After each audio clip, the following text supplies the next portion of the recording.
Certainly, officer. You have found the culprit? And the bracelet? Everything will be revealed in good time. Would you be so kind as to gather everyone in the lounge? Of course. Merci, mademoiselle Elise. She stormed. Very well. This... Oh. That... And you... I refer... That... It is... All the... About... Stop. I am... You're just...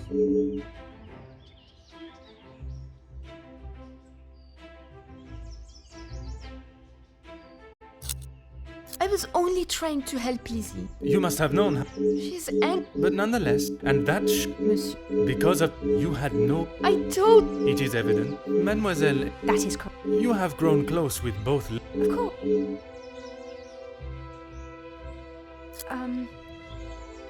You yourself told me Madame Van den Bosch would not stand for it. Elizabeth? A love that is reminiscent of... If you don't stop, I will tell Maman. You can't speak to her like that. It may be a tone you do not like, but it is no worse than your maman's ruling that forced them into secrecy to begin with. I'm sorry. This isn't how I wanted you to find out. We couldn't risk Madame finding out. I don't know why. What are you talking about? Luke and I... Luke? The guy... For fear of Madame and her rule, and if neither of you had employment, there would be no way to pay for... It was never our plan to... Yes. It is not all... I have nothing to say.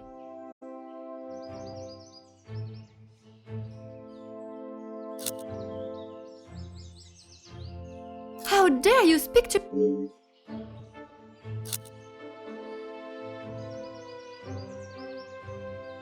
You can't actually believe I would hide my own jewelry.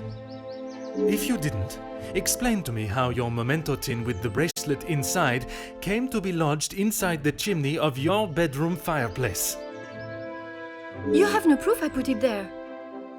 Besides you being the only one in the room alone, even after finding the bracelet, I still did not know why you had done it.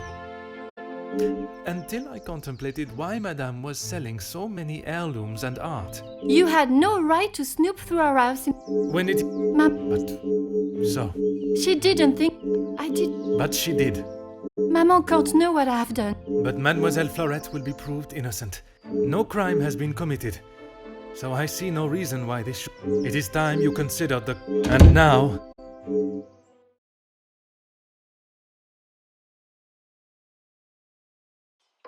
Maman, you're home. Major. From what I have heard, you are... I am well... I am sure,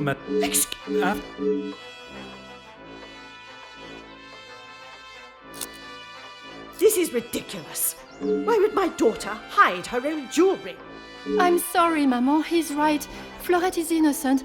I just wanted to show you. Shh, girl. I will not have you guilted into taking the blame.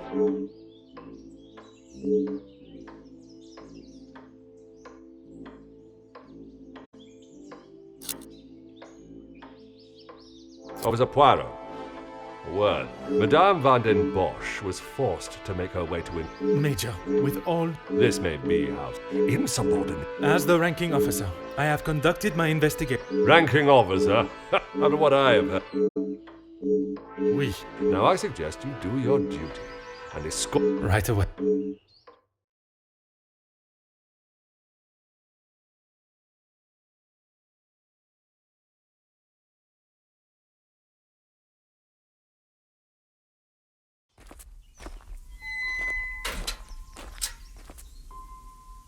I'm sorry, mademoiselle. This is not the outcome I expected. Maman was right. We'll always pay the price for the upper class's action. We will do... What can you do now? A crime that... Angeline did not intend... I should have known better than to expect anything else. What you saw today... But that doesn't... That I...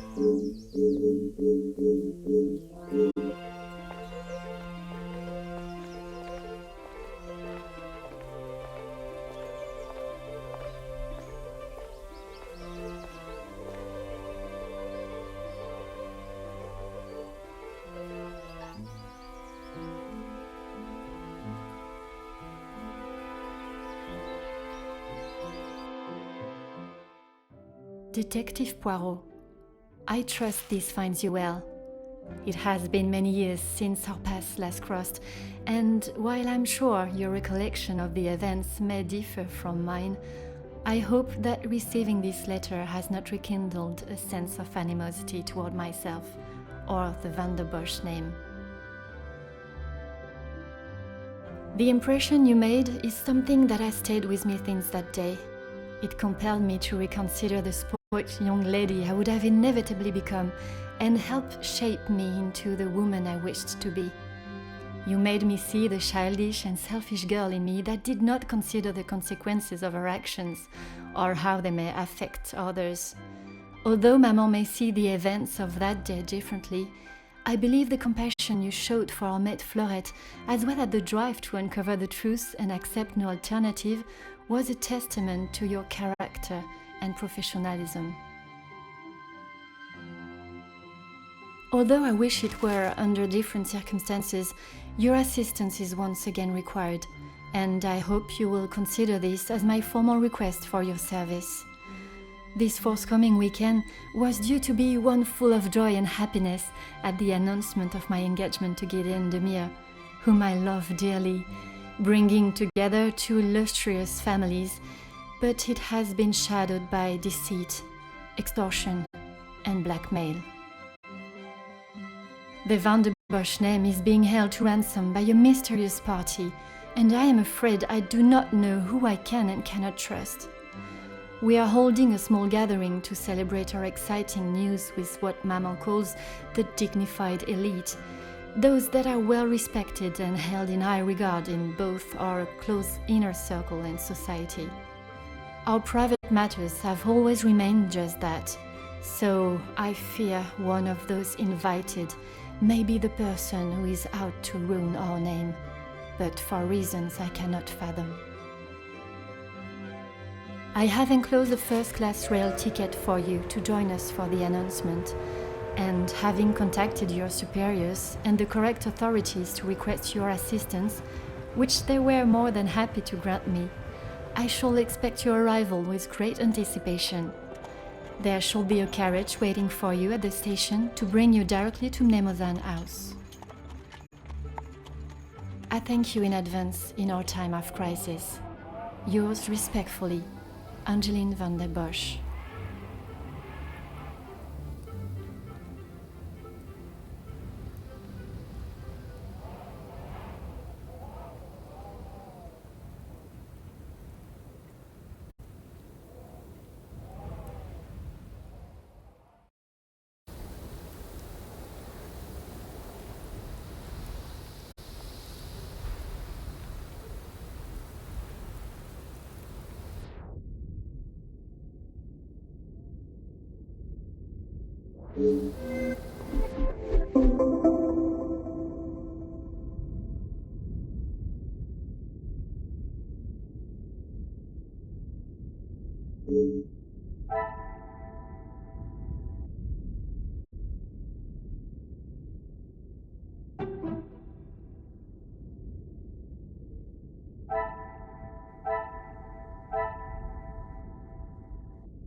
Bonjour, my name is Hercule Poirot.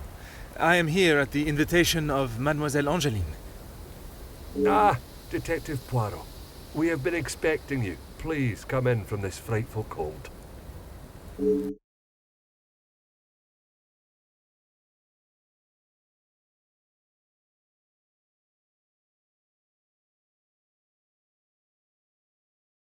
Merci. I don't think I would have lasted much longer out here before turning into an icicle. Welcome. I am Archibald Sterling, the head butler. Please accept my apologies. I have a rather pressing matter, but I will see that you are attended to immediately. Do not trouble yourself on my behalf. I am sure I am more than capable of finding my room. I shall straighten myself up and be ready to join the party. There is no rush, Detective. Dinner will not be served for some time, so please, make yourself comfortable. Once you have settled in, I am sure that Miss Angeline will be happy to see you. She has been eager for your arrival. She's not been herself recently. You will be staying on the first floor. I believe your room is one of the two on the west side of the house. Merci. I am sure we shall speak again soon. Oh.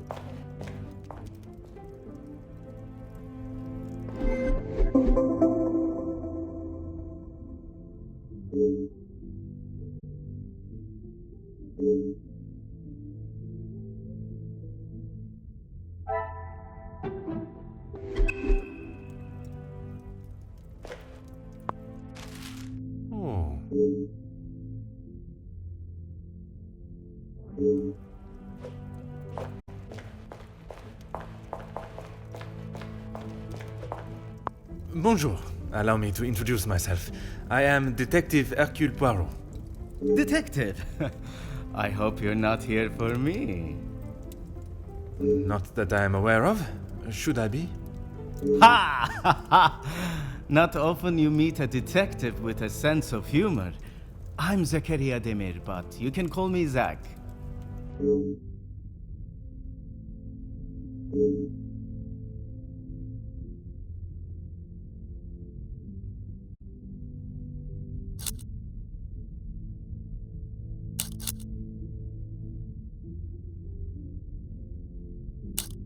You'll be lucky. I've been waiting for a refill for ages. I came out here to find someone myself. Ah, I see. The preparations for this evening's dinner must have taken precedence. I've seen that butler running around like a madman, but there is still no party to speak of. It's pretty clear they need to hire a few more hands. If I had seen them, maybe I would have. It is meant to be their celebration, but they're always off, dealing with something or other. Something or other? A rather vague expression. Let's just say they like to keep their cards close to their chest. For such... Would you care to elaborate on what Mademoiselle may be hiding? I'd rather not. You're the detective, isn't that your job? Très bien, Monsieur Demir.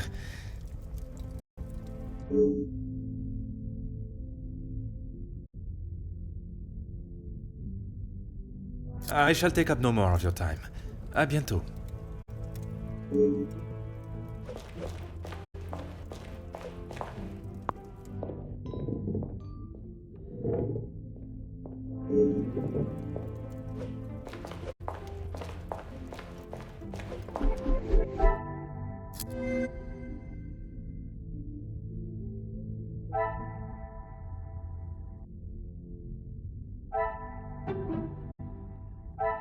Some would say a lucky guess.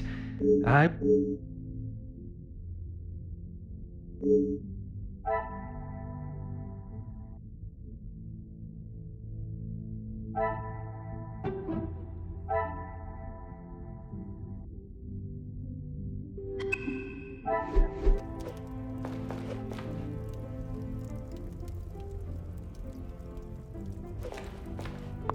Huh.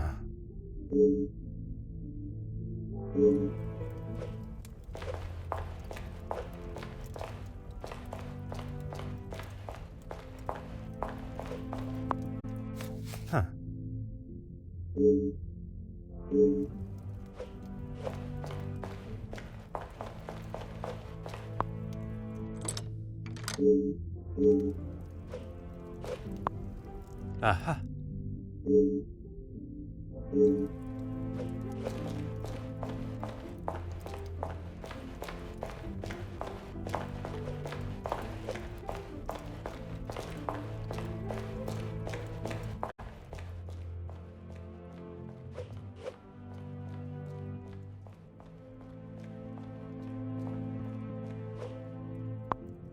Hmm.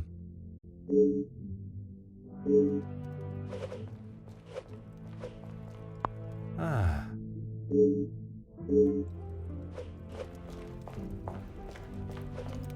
Aha.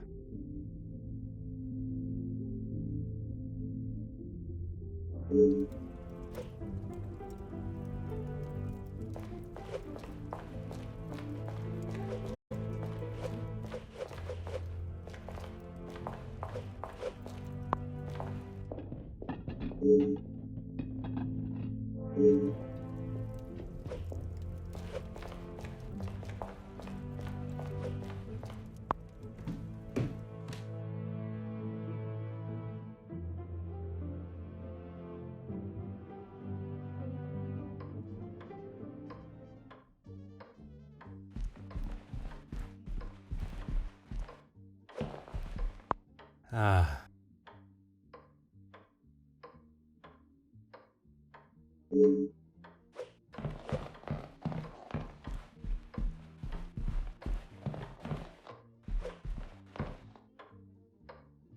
Hmm.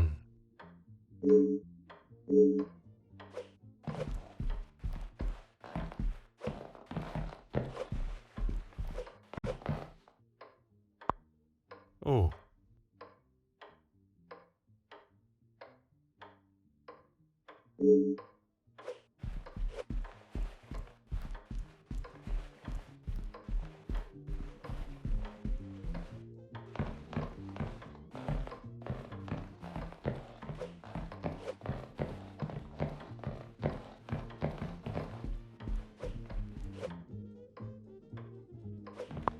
Huh.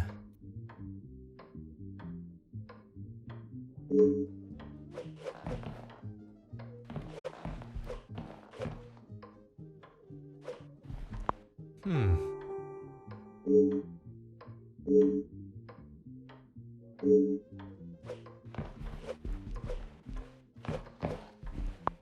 Oh.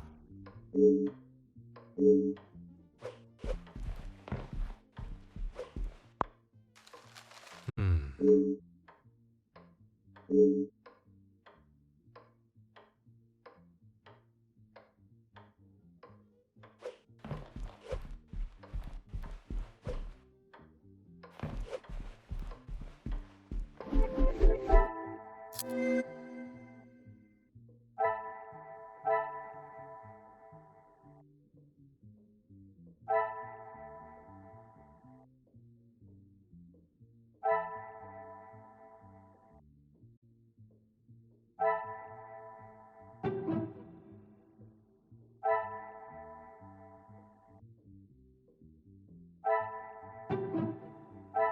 Order and method. That is another success.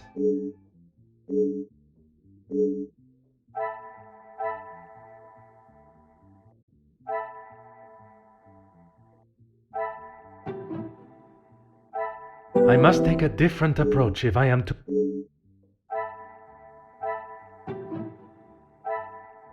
What a revelation!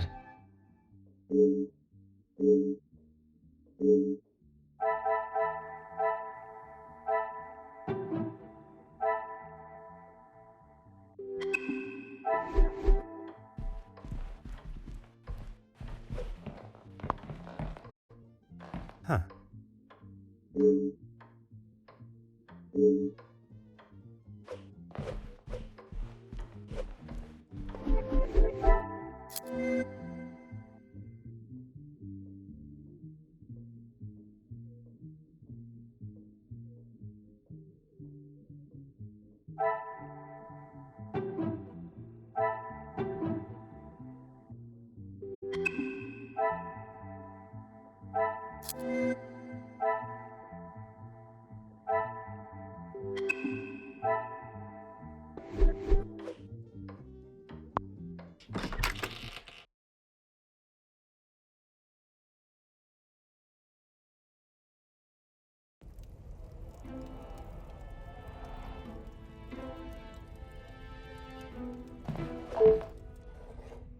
Ah.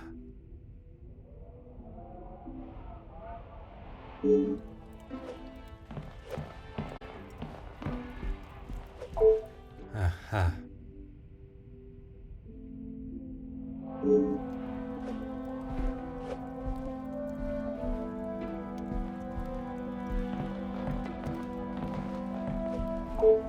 Aha.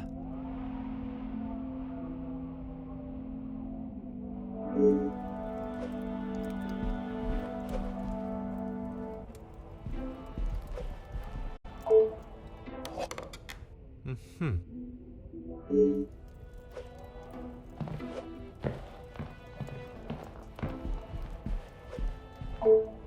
Hmm.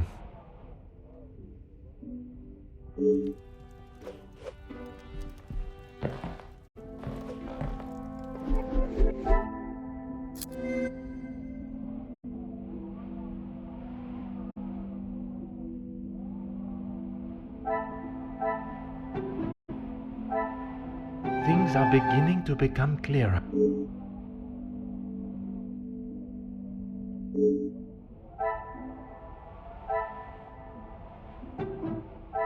I cannot see the logic in this. Perhaps...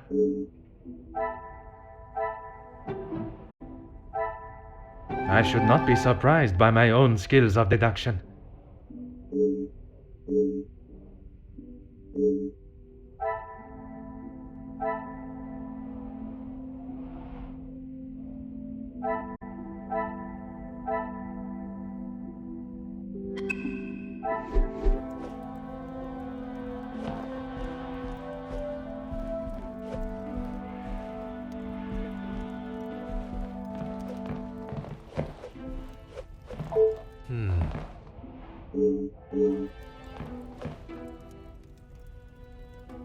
Oh.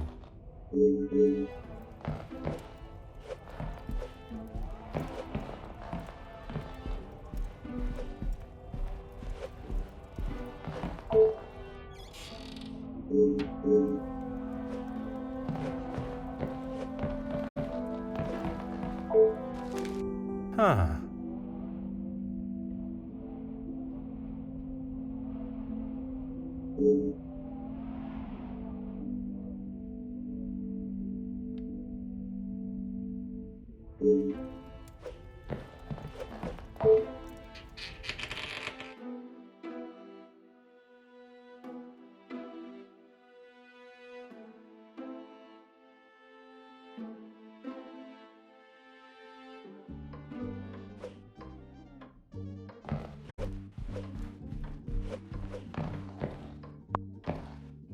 Oh.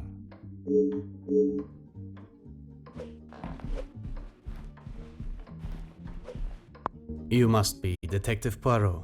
Welcome. Allow me to introduce myself. Gideon Demir. The fiancé to Mademoiselle Angeline. The pleasure is all mine. Angeline spoke so highly of you.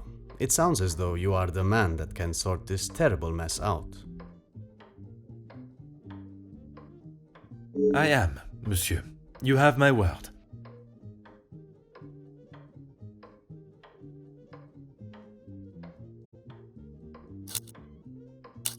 Mostly friends of the family.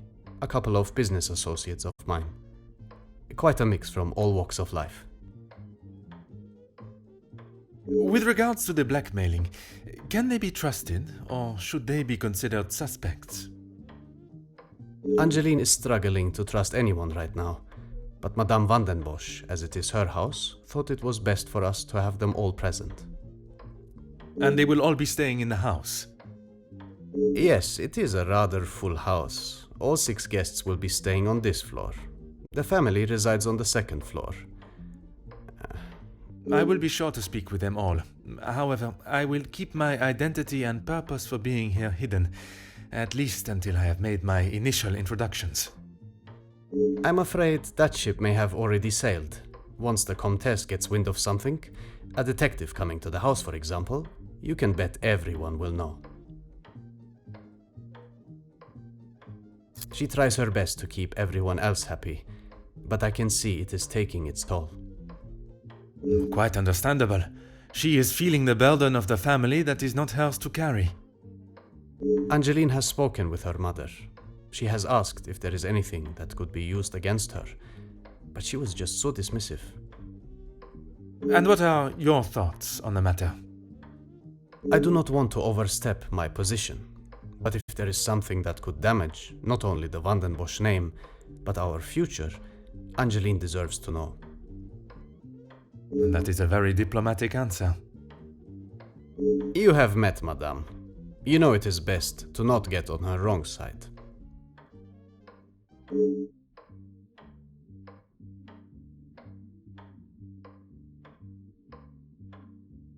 You are very observant, detective. You would be wise to keep that perceptive nature while you're here. I'm sure you are correct, but I'd like to return to your feelings towards the Major. He has been a good friend to Madame Van den Bosch over the years, but that does not make him a good man, or suitable to involve himself in family affairs.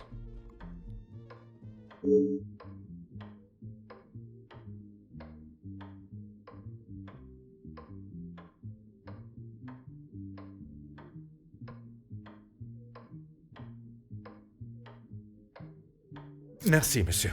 I shall leave you to prepare for tonight's celebrations.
Huh.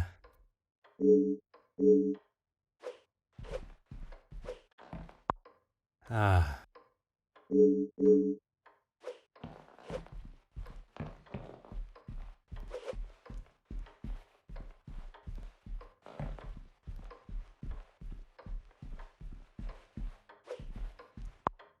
Oh.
The pieces of the puzzle are finally coming together.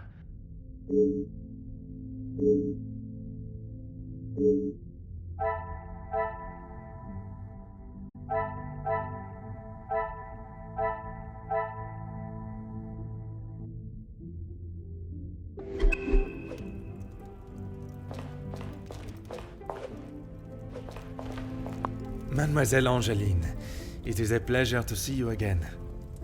Detective, How wonderful you are here. Your travel was not too arduous, I hope? Watching from my carriage window, I saw the beautiful countryside and rolling hills. It was anything but taxing. I'm truly thankful you could make it here at such late notice. No thanks are required, mademoiselle. When one is requested personally, there is nothing more important.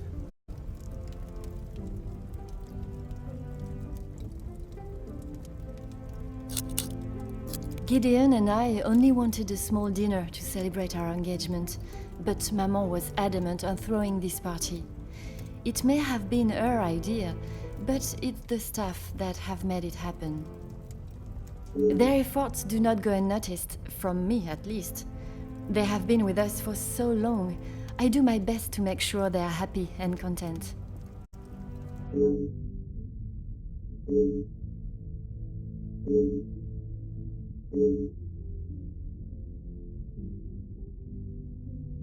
Only Maman, Elizabeth, my beloved Gideon, and you, of course. And what is your fiancé's opinion of the letters? He thinks me foolish for paying the first one if there is no secret to reveal. But But you believe there may be a secret lurking, one that Maman is herself keeping hidden. she tells me nothing. Even though I'm a grown woman on the verge of marriage, she still treats me like the child I once was. Perhaps it is out of love that she protects you. It is in every mother's nature to protect their young from hurt.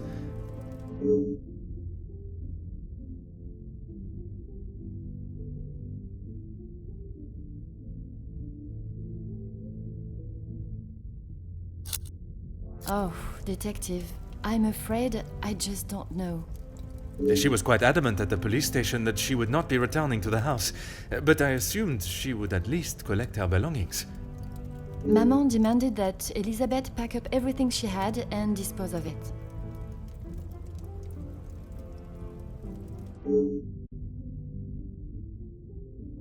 But I couldn't let that happen.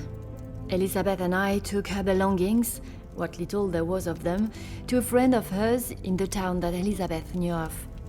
But not even she had heard from her.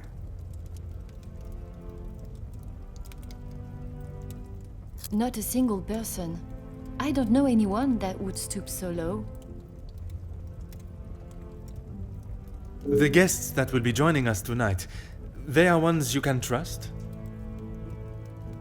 I hope so, detective. Before the letters arrived, I would not have thought twice about it. They are all close friends of yours, I assume. Friends and colleagues, Gideon has spoken positively about them. It would be a rather underhanded tactic to do such a thing to someone you are doing business with.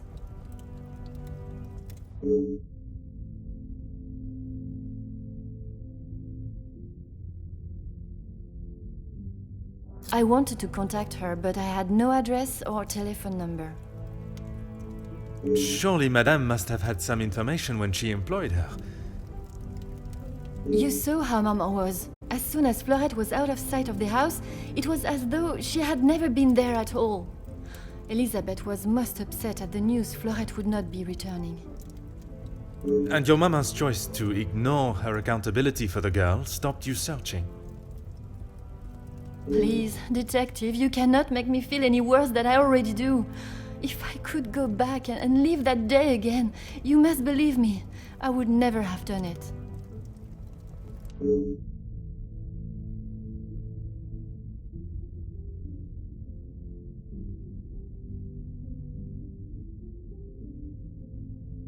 Yes, Maman has quite a collection, although they are not all to my taste.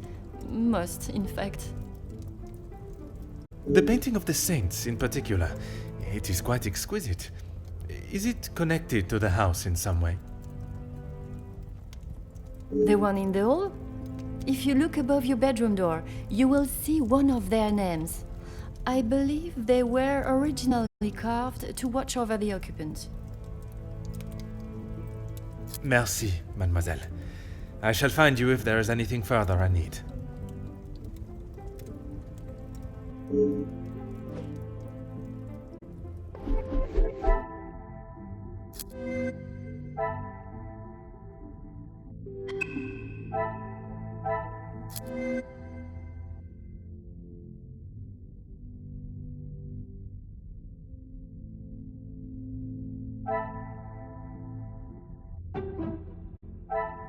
will not get me any closer to my goal.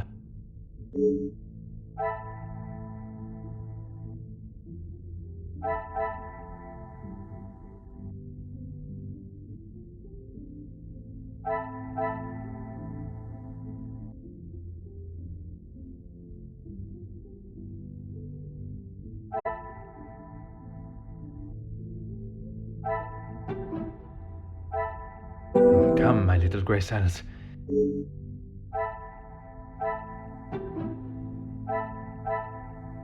Magnifique.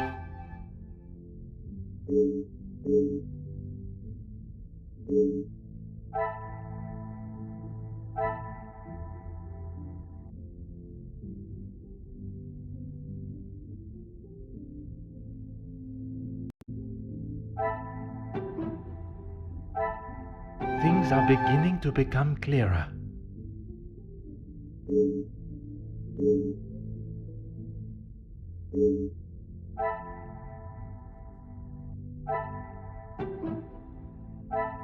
I must act on thought and fact.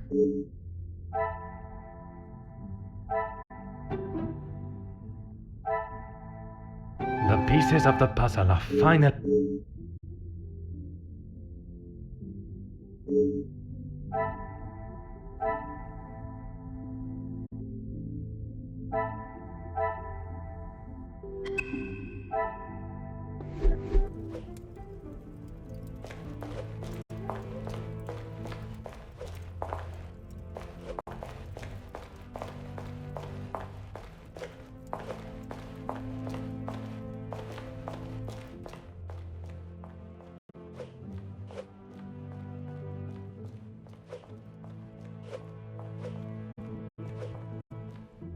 Detective, it looks as though I might be out here all weekend. What can I do for you? I'm a guest. I shouldn't have to go around chasing them. Perhaps the party preparation is more of a priority. It's not my fault they aren't ready. Why don't I wait here while you check in the butler's pantry in the east corridor? I think I saw a maid go in there earlier. I shall take up no more of your time.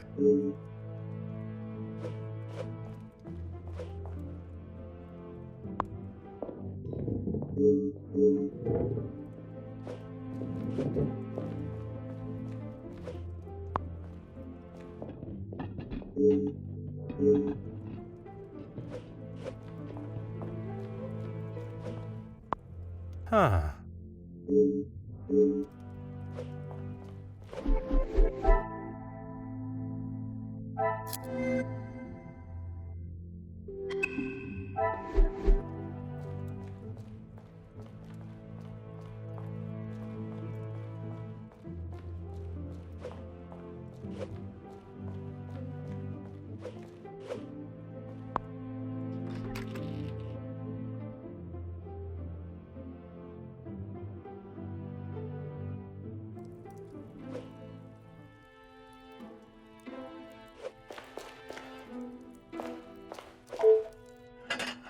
Aha.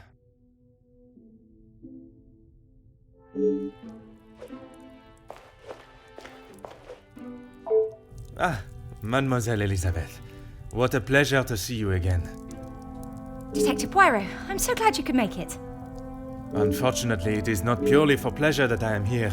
Mademoiselle Angeline requires my attention professionally.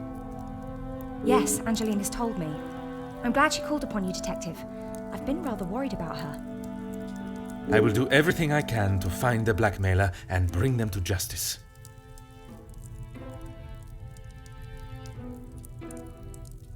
I have every faith in you. I hope I am not interrupting you. We're all very busy, as I'm sure you can imagine. After I'm done,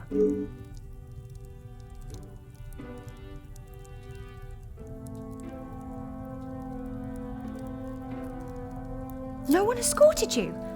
I am so sorry. Everyone is just so frantic at the moment. Madame has requested all staff prepare for this evening. And you have been tasked with jobs in the pantry. Surely your talents could be used elsewhere. I do as Madame asks. Well, as Archie asks. Monsieur Sterling. Yes, I met him when I arrived. A charming gentleman. He did give me some rather vague instructions to find my room, though. I can only apologise on his behalf. He would be mortified. I'm afraid I cannot be of much more help, but I believe you are located next to Mr. De Silva. By all means, the house is yours to explore.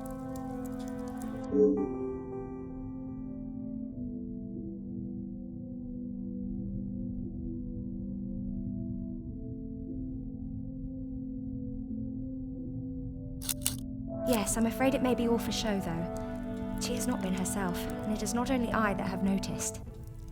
Madame Vandenbosch. Surely it must have had some effect on her. Madame has carried on as though nothing has happened. She has never been one to show emotion, and she doesn't seem to notice how it has affected Angeline. The staff, on the other hand... Angeline means no harm, but there have been some instances recently where she has acted rather sharply with them. I hope not too sharply. A house of 2 Madame Vandenbosches would surely be too much for anyone. Ah yes, guests are requested to sign the book when arriving. I believe it gives details to the guests' room locations. It stated the male guests are to be staying in the East Wing. Yes, Madame does not believe in male and female guests residing beside one another. Oh, yes, well, I'm afraid it is far from a happy ending. Luke is sadly no longer with us. Oh, mademoiselle, I was not aware. It's fine, Detective, honestly. I'm sorry, but I really must finish this. Bien sûr, mademoiselle.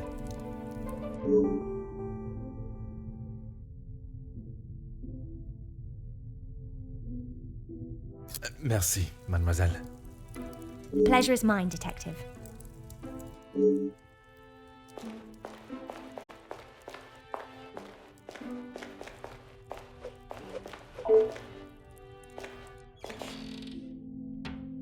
Ah.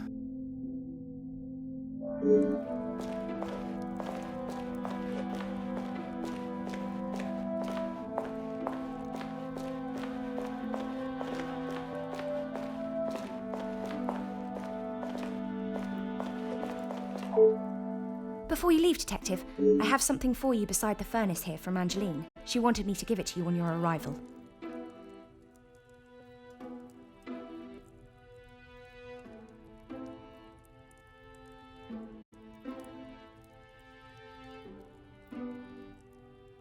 Merci, mademoiselle.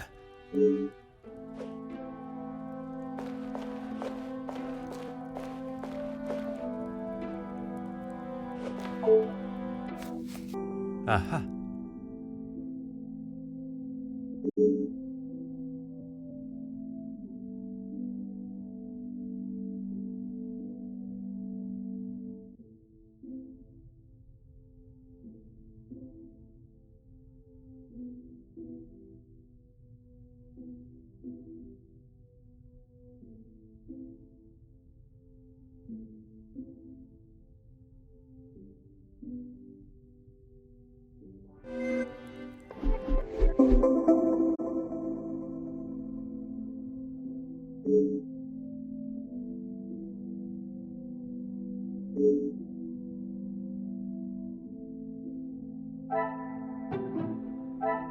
Some would say a lucky guess.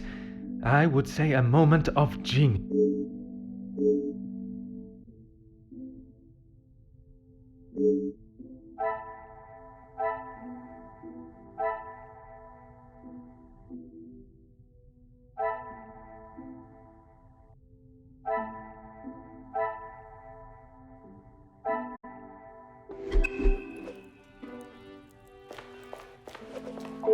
Of course, Detective. What is it? I would not say it in front of the Major, but it is rather hideous. It was a gift from him to Madame from his time overseas. I don't think it even has the capability of writing. A pen that does not write is like a fish that cannot swim. As Angeline describes it, a useless ornament. It's the thought that counts, I suppose. Merci, mademoiselle. Pleasure is mine, detective.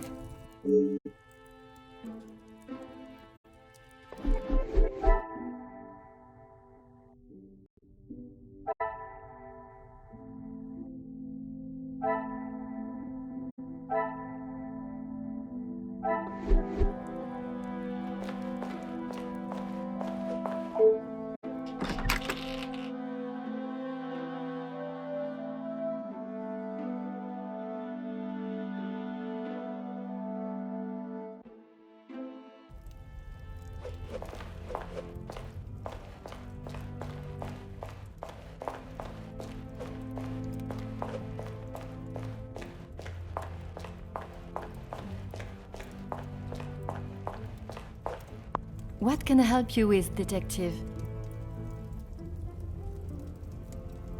I was right to pay it, yes? You have read them. What do you think? You were wise to consult me, but bowing to their threat may have only shown that you are willing to pay for their silence. Is the secret they speak of worth so much? I wish I could, but I have no idea.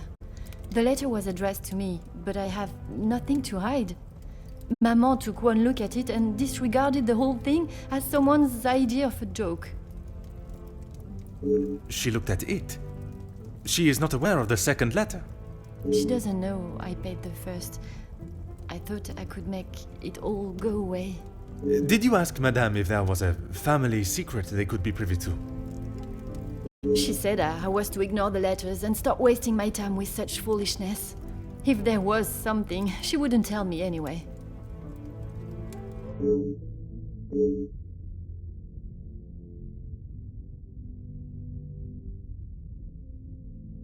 I couldn't ask Maman for the money. She was angry that I had even considered paying it. Gideon offered to help. Pardon, did he not think you foolish for paying?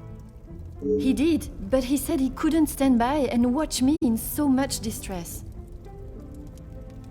How honorable. We are soon to be married, detective. A loving partnership that faces their troubles together. They are his words. I did not mean anything by it, mademoiselle. You have found yourself a husband that will stand by your side and do what must be done to protect you.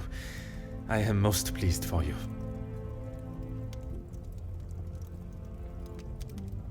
As you would expect, she has been in quite a state.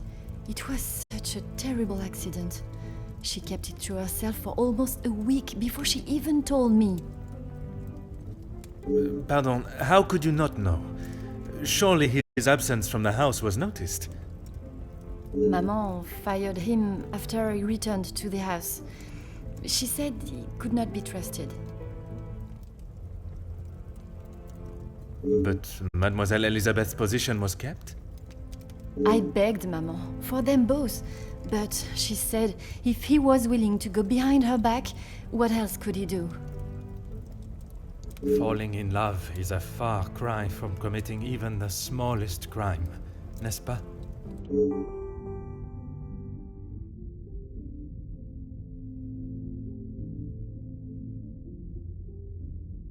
She has been a kind shoulder to lean on through all this mess, but it is her I worry about. She has been through so much. I was not aware of what had happened, and by mentioning, I fear I may have only made it worse by dredging up the past. Do not punish yourself, detective. You are not to know. I don't think your honest mistake will make much difference to how she has been feeling recently.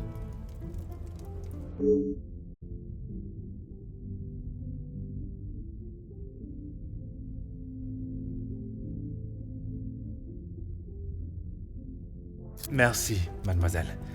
I shall find you if there is anything further I need.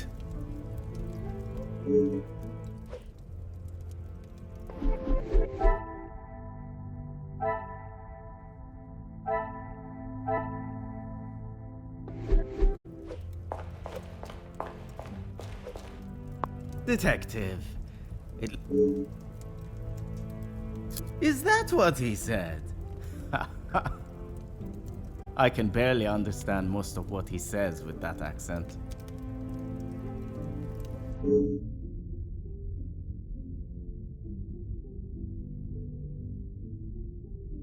I find his accent rather pleasant, reassuring. I guess. Not too helpful when it comes to finding your room, though. You'll probably be the lucky one that has that hideous plant outside the door. I shall take up no more of your time. À bientôt.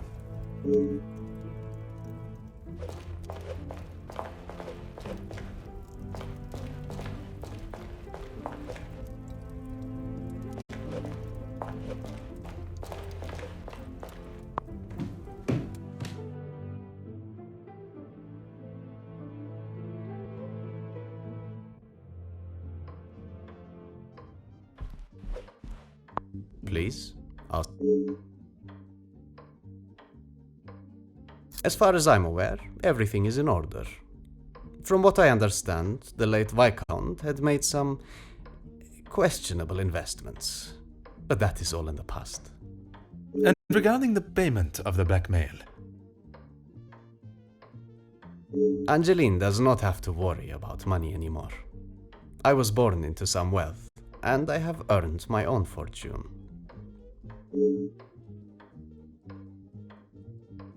Angeline has spoken of it. You made quite the impression on her, detective. I feel responsible for what came from that day.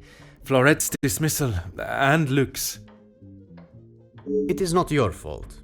Madame van den Bosch does not like it when her rules or authority are undermined. I tried to explain to Angeline the same, but her guilt has not left her. I suppose you think I was unwise to pay it? I am glad Mademoiselle requested my help before you fell further out of pocket. Madame van den Bosch had no intentions of paying it, whether she believes there is a secret that could ruin the family or not. It was an honorable move for you to make the payment. It was certainly no small fee. Angeline is to be my wife, and then we shall be family. As far as I am concerned, my money is our money. Merci, monsieur. I shall leave you to prepare for tonight's celebrations.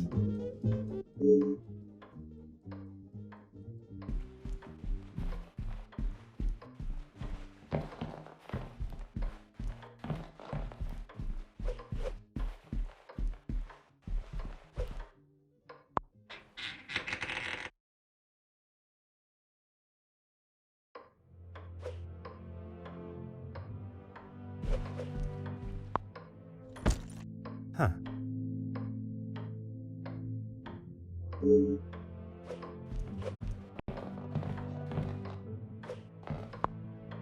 Oh.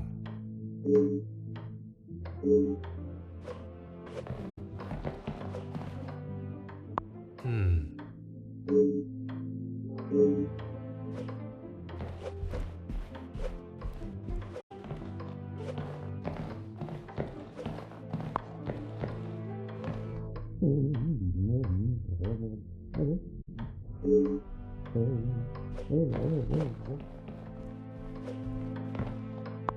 Oh.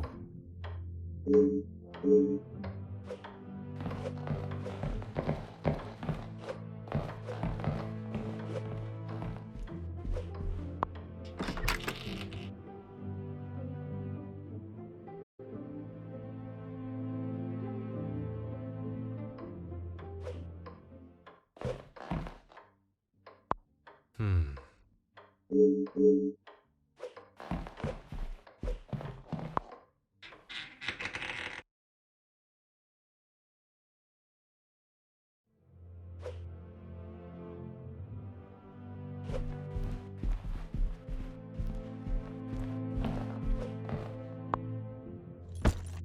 Ah.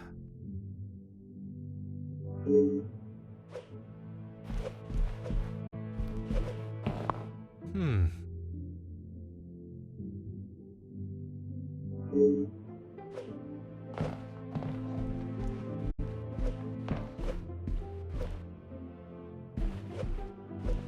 Huh.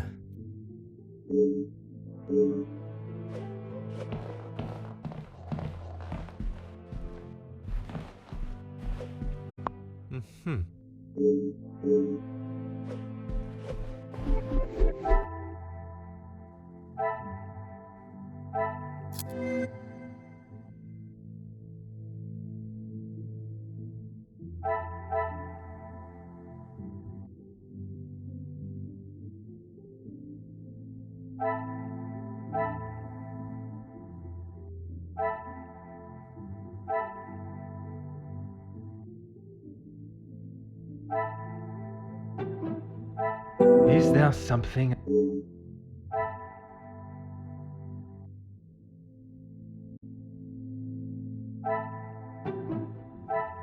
I must take a different approach if I am... Magnifique.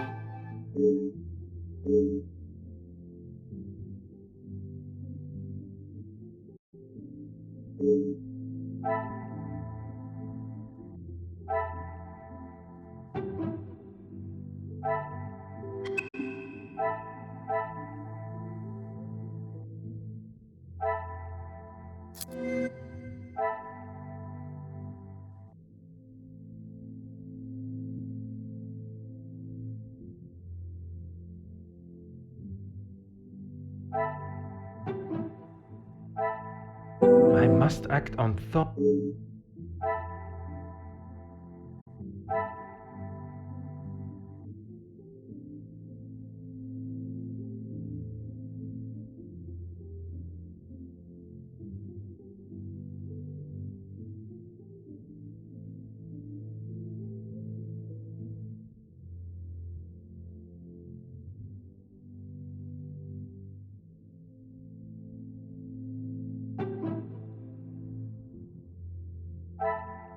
This will not get me any close.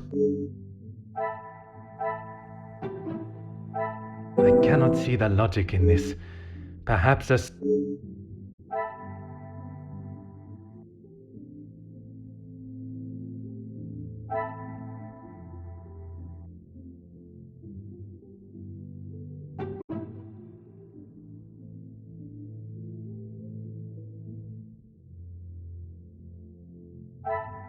Is there something I am... Order and method. That is the way to...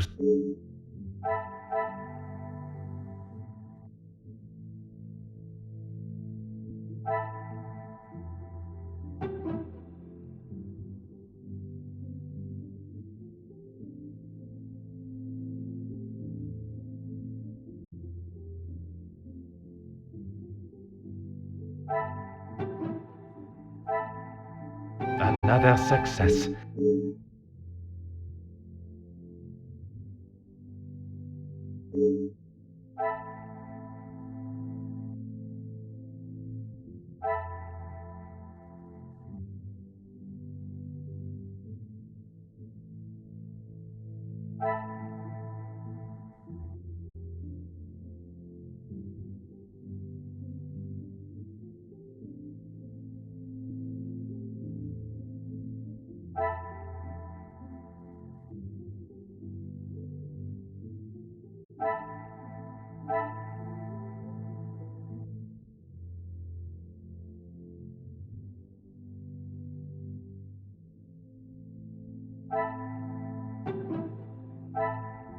I should not be surprised by my own skills of deduction.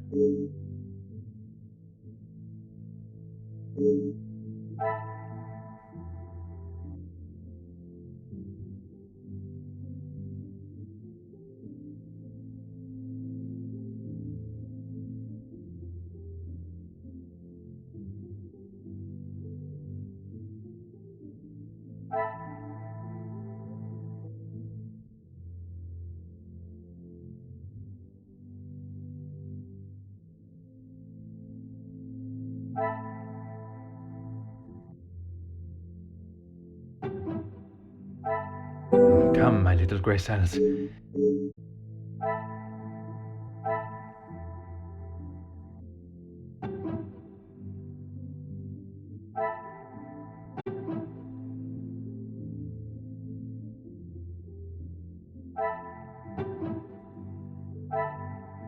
What a revelation!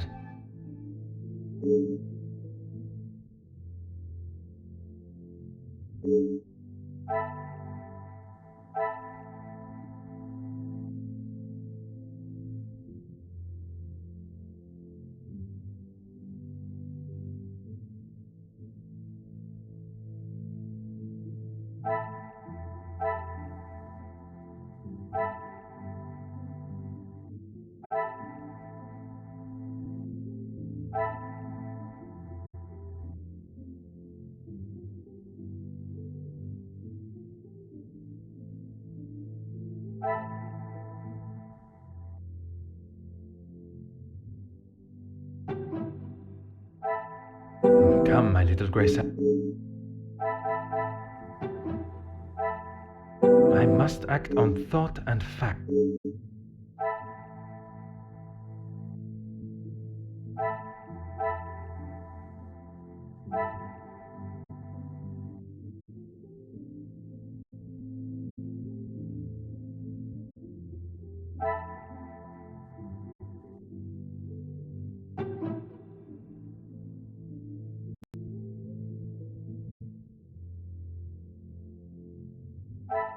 I cannot see the logic in this.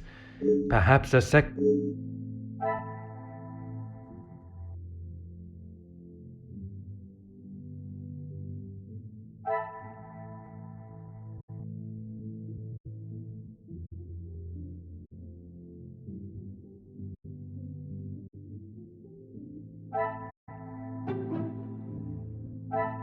This will not get me any closer to my goal.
Order and method.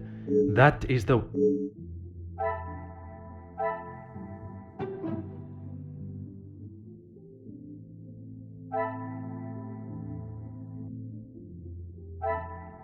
Is there something I am not seeing?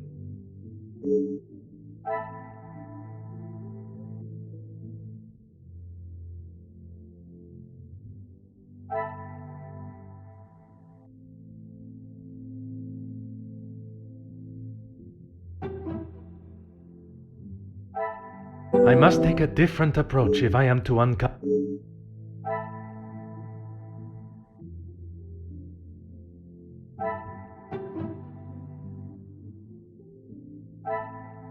Some would say a lucky guess.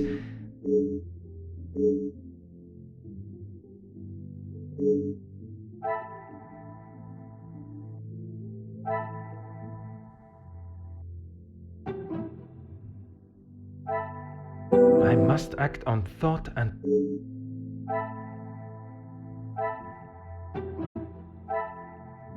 I should not be surprised.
Ah.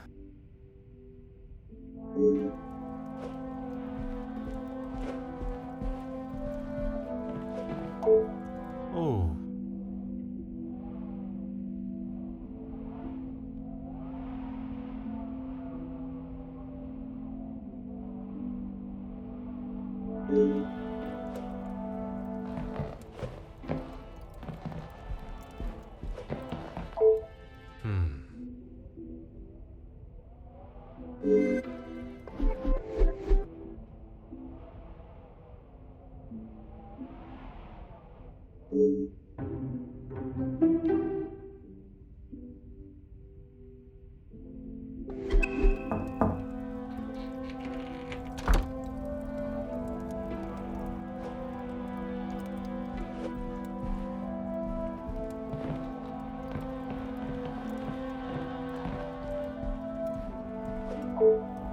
Elizabeth, thank you for coming.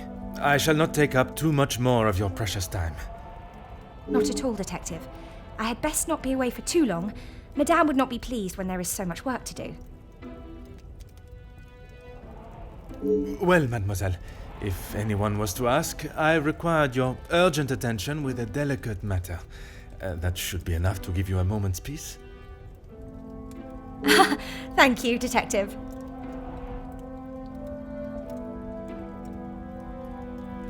I have heard whispers, but this town is full of busybodies. It's hard to know what is the truth and what is hot air from socialites trying to outdo one another. I would not have thought you want to join in with such chatter. I'm not, but it can be hard to ignore. I try to quash any talk of it in the house. But it's easier said than done. When the staff are together, it seems to be a competition to see who can dream up the most scandalous rumour. You are a loyal maid and friend. Mademoiselle Angeline is fortunate to have you. It baffles me why they would target her in the first place. She has such a kind and pure soul. That may not be what you remember of Mademoiselle, but she has grown into a kind-hearted young lady. I was wary of that when I arrived, but I myself can see a change in her, a maturity. And if it is as kind and pure as you have stated, she should not be troubled by the letter. Letters, Detective. I brought you the other.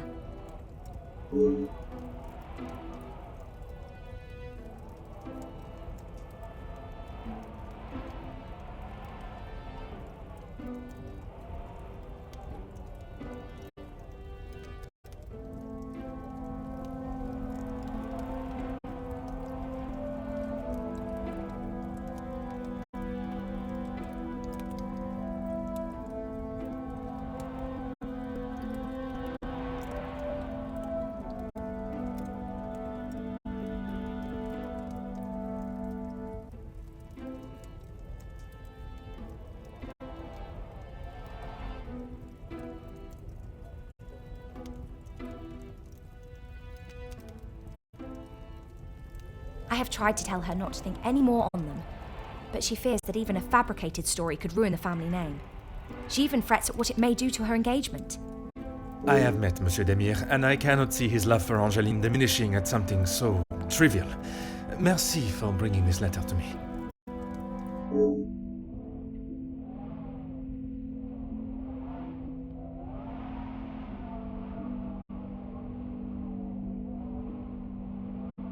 Merci, mademoiselle. Pleasure is mine, Detective.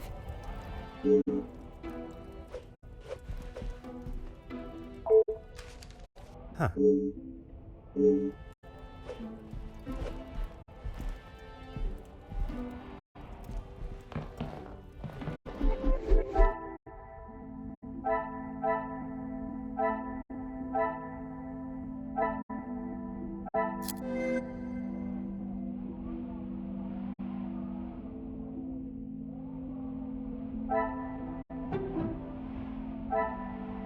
The pieces of the puzzle are finally coming together.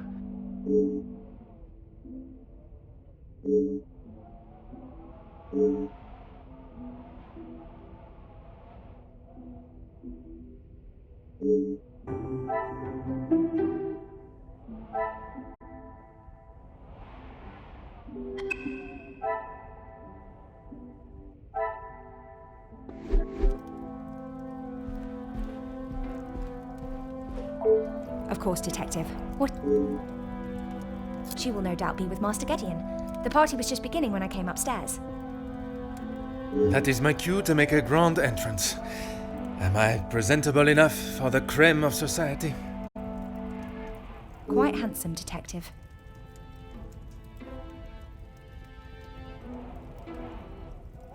Merci. If you catch me snoring, please poke me in the ribs. I will use Madame's sharpest poker. It sounds as though someone else may have already been poked.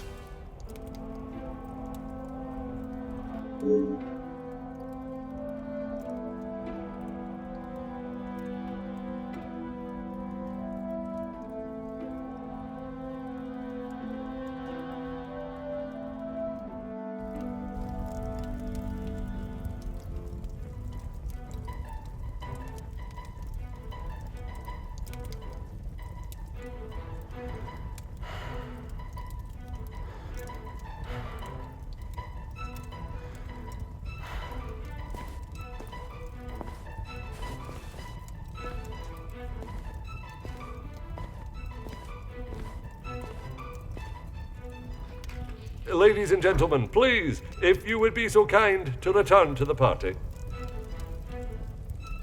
With all this excitement out here, I believe that is an end to the excitement, as you put it, Monsieur Demire.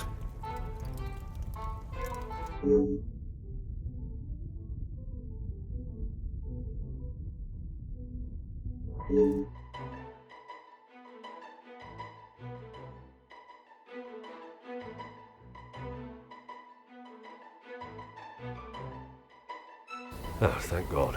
One last match.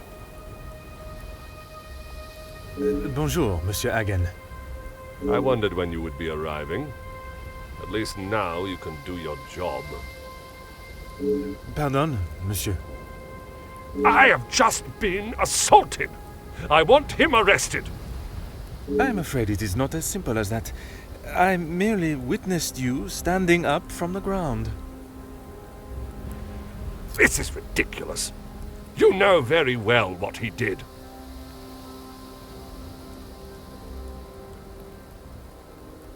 Perhaps you could elaborate on what instigated the altercation. I should have known you wouldn't make things easy.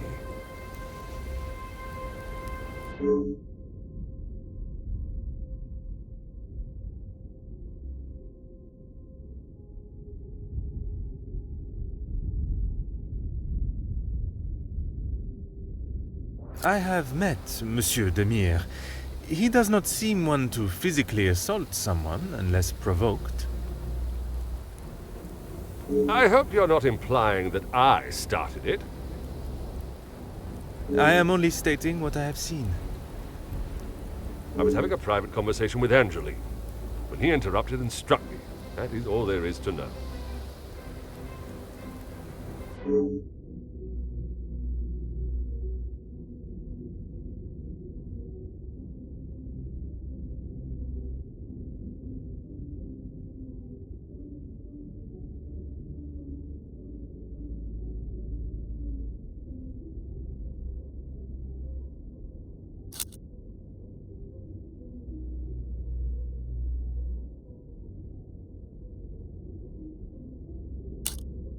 The content of my conversation is not your concern.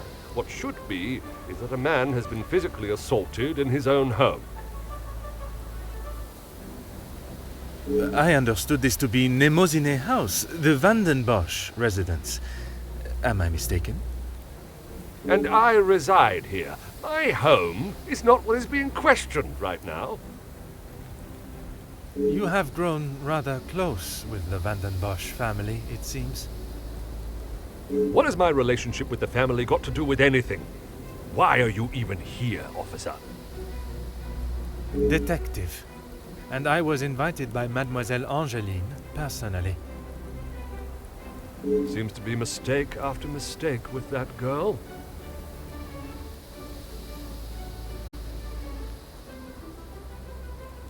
Of course I do. What a stupid question. He is scum. Him and his whole family. If I had my way, he wouldn't have even stepped foot in this house.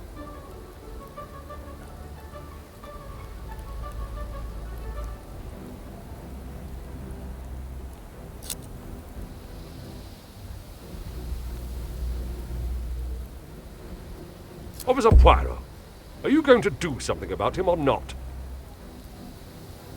It is Detective Poirot. And if you refuse to answer my questions, I do not see how I can continue. I just don't know what she sees in him. Angeline could do so much better.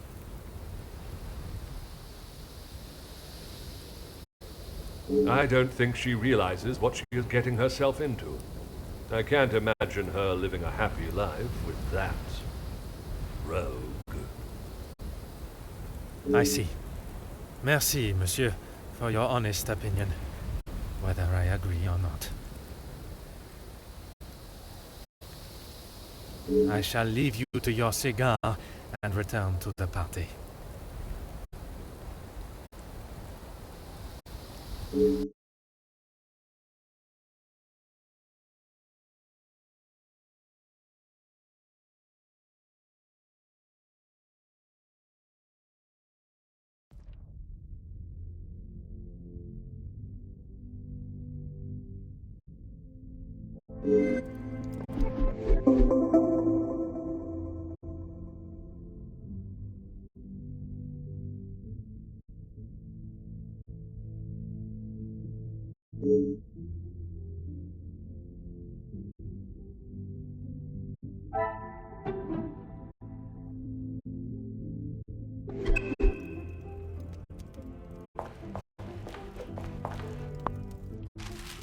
Ah.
Monsieur Sterling, I trust the preparations are progressing since our last meeting.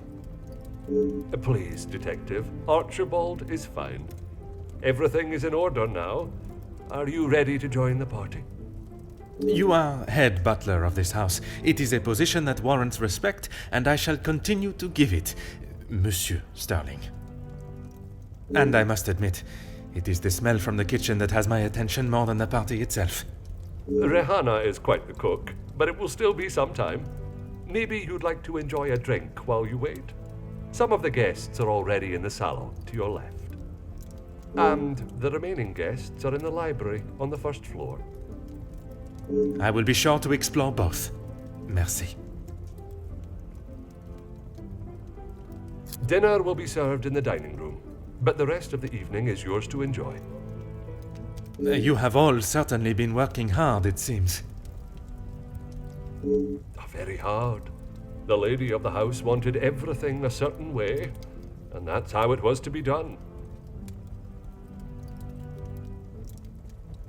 It is my responsibility to look after the house and staff, not to resolve petty disputes. I cannot imagine he will be in any mood to attend the party. He often has a cigar to calm down, and if that doesn't relax him, that temperature outside surely will. Merci. You have been most helpful.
Aha.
Monsieur Demire.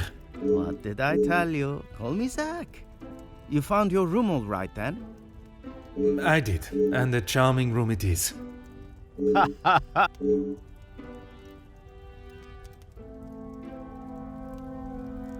That's okay. At least you actually care. Not like most of the others here. I'm the groom-to-be's older, more handsome brother. Ah, oui. I see the resemblance now. How wonderful that you can celebrate this occasion together. I'll stop you there.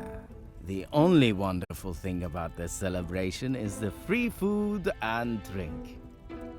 You are not pleased for your brother. Angeline seems nice enough, but marriage is not for me.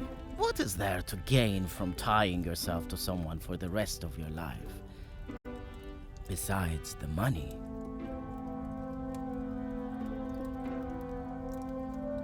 Recently, not a great deal. Well, except for enjoying myself. I was once a field medic in the military. But those days are over. A noble occupation. Did you not want to make it your career? It wasn't my decision to make. I certainly don't miss the battlefield, that's for sure.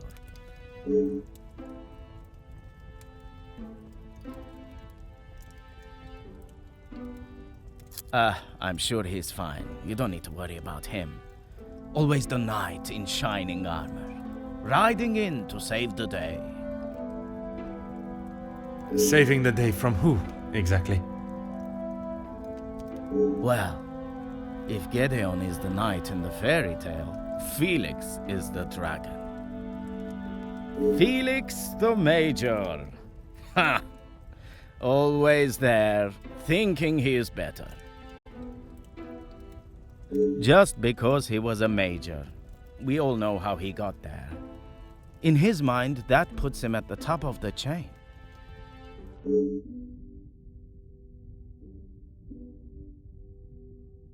Perhaps it is best I take my leave.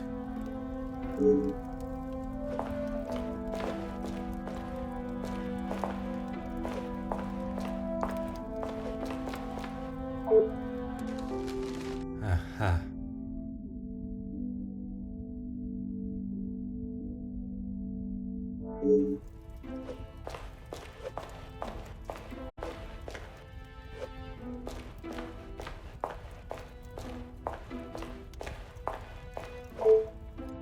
Huh.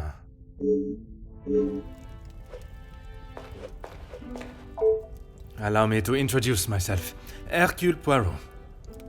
Detective Hercule Poirot? I heard we were being joined by one of the King's finest officers. Oui, madame. I see my name precedes me. Comtesse Margot de Vos. Charmed, I'm sure. It is I who is charmed. Handsome, well-mannered, and a man of the law. I did not expect such a fine caliber of gentleman at this party. Comtesse, your compliments are enough to make a young detective blush. I fill my time mostly with charity work. The number of those less fortunate only continues to grow. How very admirable. One must remain humble. I have been a close friend to the Van den Bosch family for, well, heaven knows how long. You must have known the late Viscount then. Indeed, we had been friends since our school days. His passing was very hard on both Cassandra and young Angeline. I became a sort of protector of them both after his death. A guardian angel, if you will.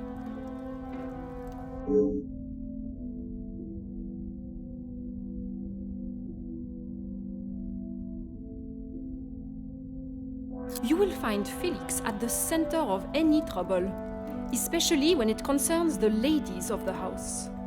I understand he has made himself quite at home here. What an understatement! He thinks his friendship with Cassandra entitles him to anything and everything in the house, including certain opinions of how young Angeline lives her life. He does not approve of Monsieur Demire? You'd have to ask him, or rather speak with Gideon's brother. He will have something to say about Felix, I am sure.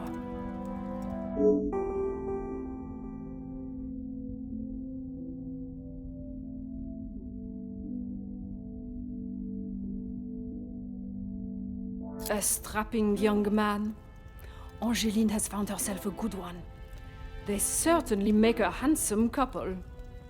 Speaking with them both, it is plain to see, even to one that is unexperienced in such emotions, that there is a great deal of love between them. When they are together, it is obvious for all to see, even at such a young age. But who are we to judge what the heart wants? Work with? I built it from the ground up, detective. My admiration continues to grow. While my husband, the Honorable Count de Vos, is always busy with his duties, I found myself at rather a loose end. I could not bear wasting my days with no purpose. And one day, while shopping in the city, I noticed the abundance of young women living and begging on the streets, dirty and hungry, without a franc to their name. It is horrifying to think of how so many must live their lives while others live a life of such selfish opulence. I hope that was not a backhanded comment on the life I live, detective. Far from it, Comtesse. You are using your wealth to better the lives of the less fortunate. It is commendable work you do. It is, isn't it?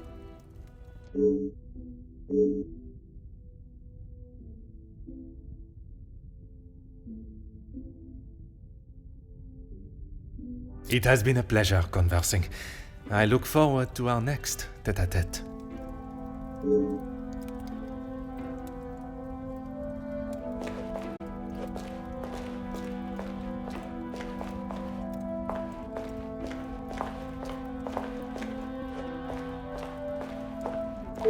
Fire away, detective. The major pain in the ass. Why should I? It doesn't take a detective to work out the sort of man he really is. You must have seen it, right? I have my own history with the Major, but that is a story best not told. I think it's a story best told now. It can't be any worse than what he did to us during the war. You fought together in the war? We were on opposing sides. The subject of war is a difficult topic for everyone. Perhaps it is best to discuss something else.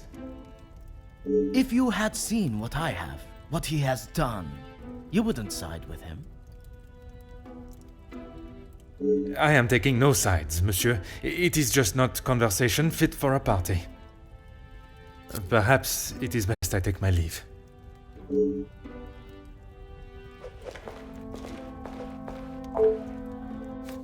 Oh.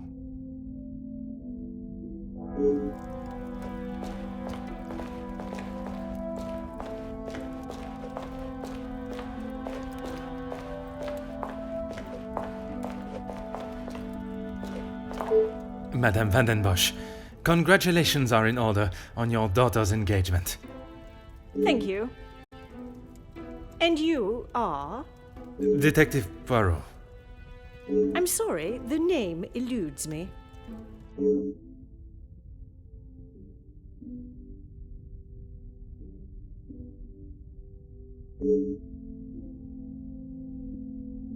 Once Officer Poirot, I investigated your daughter's missing bracelet. Oh, it's you. There is no missing jewelry here today, so we are really not in need of your services. I am here on a rather more pressing... I know why you are here, officer, detective, whatever you are now. Please, just get on with it. Detective, and I promise not to keep you too long. Angeline is her own woman now. She can fight her own battles. She does not need her husband to be stepping in. And what battles would they be? Nothing that concerns you, detective.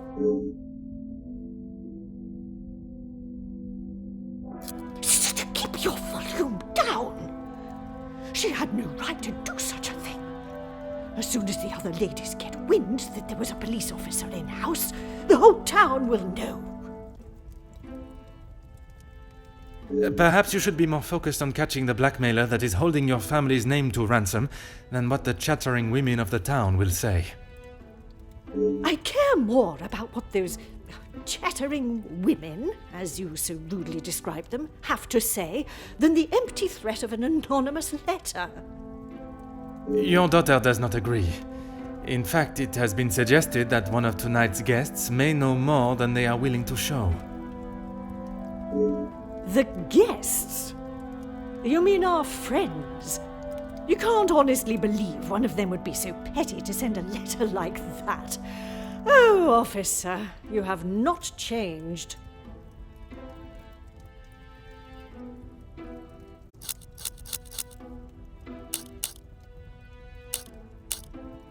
I suppose it is only polite to say you're welcome.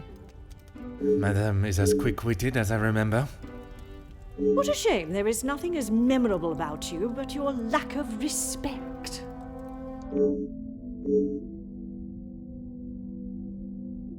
You can make whatever assumptions you wish.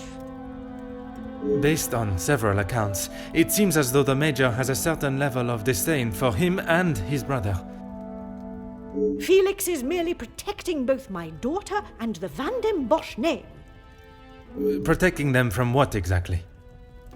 That is a question best asked to them. Gideon is a fine, educated young man from a well-respected family.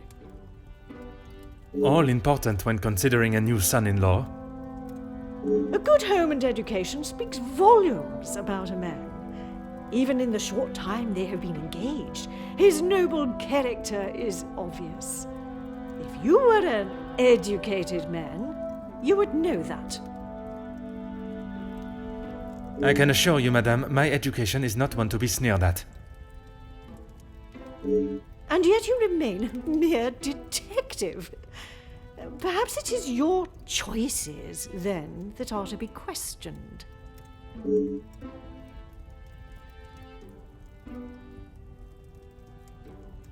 Locked?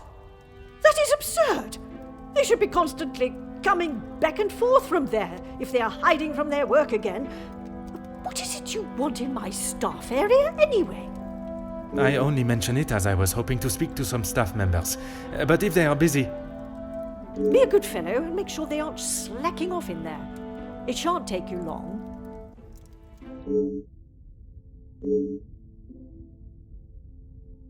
What do you mean, protecting?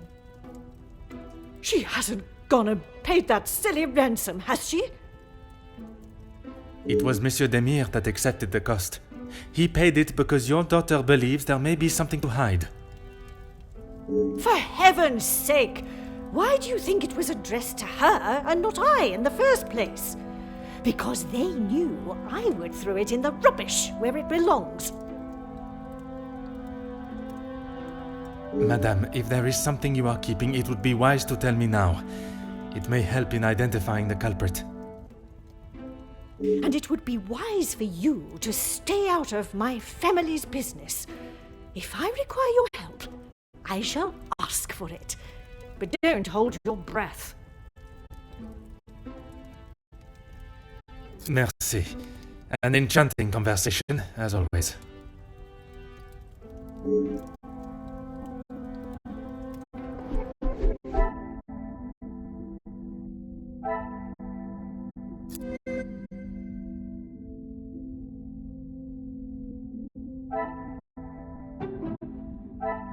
Another success.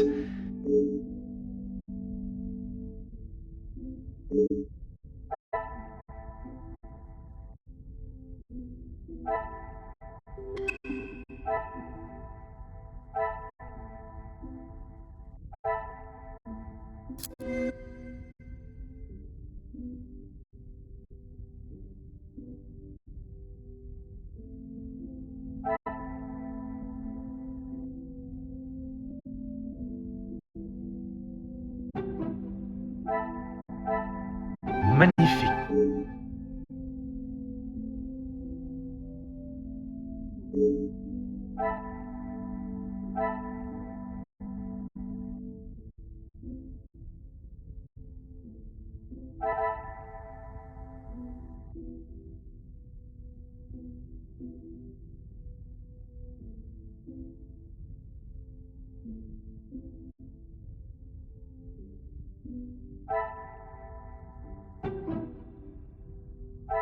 Order and method.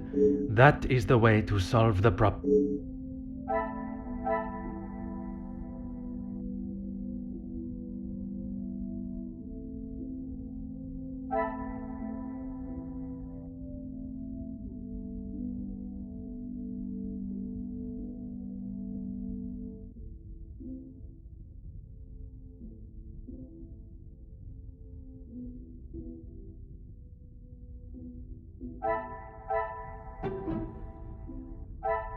I must take a different approach if I am...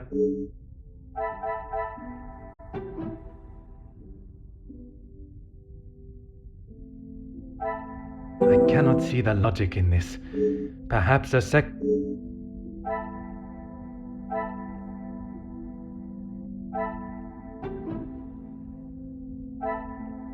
Things are beginning to become clearer.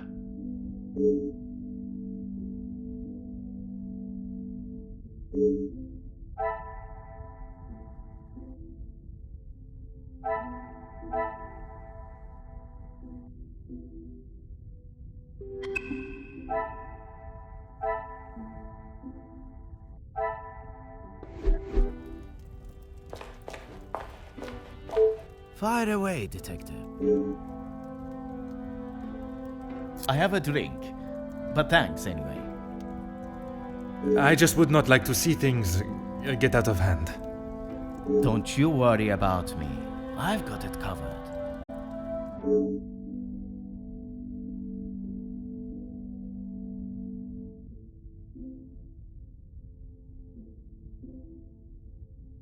Perhaps it is best I take my leave.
Bonjour, mademoiselle.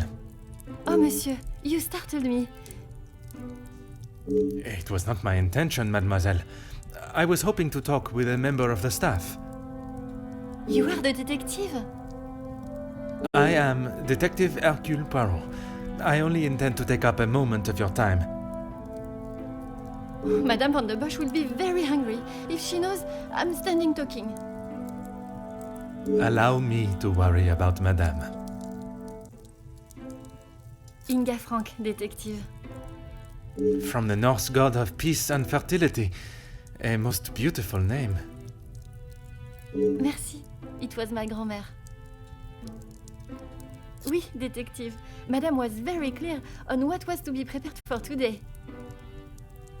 Well, everything looks exquisite, but if I may be blunt, would you not benefit from some more hands?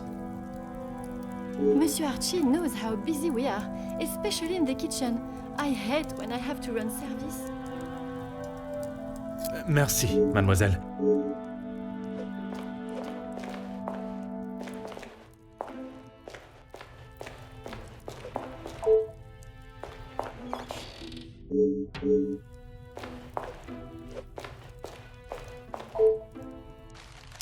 Oh.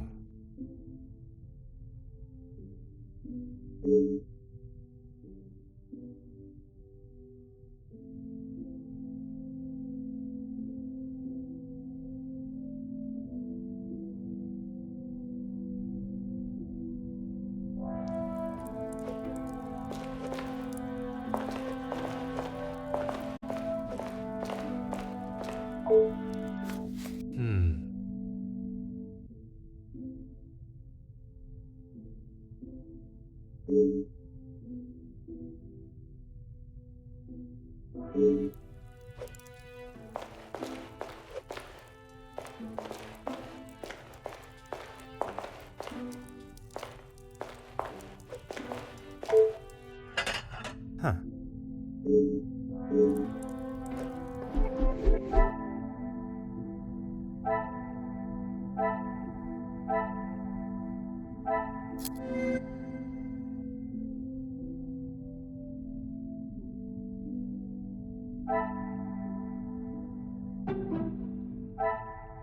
What a revelation!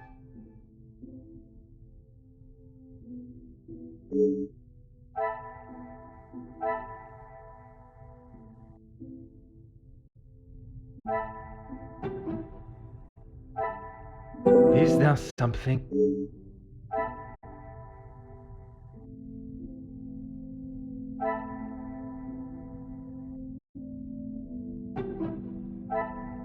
will not get me any closer to my goal.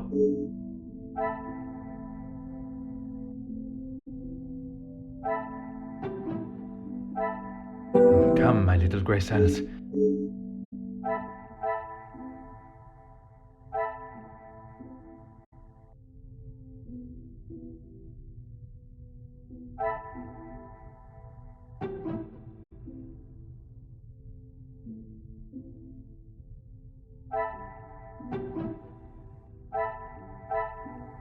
Is there something?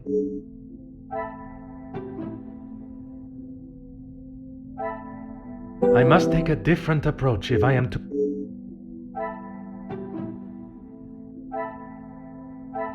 I cannot see the logic in this. Perhaps a second...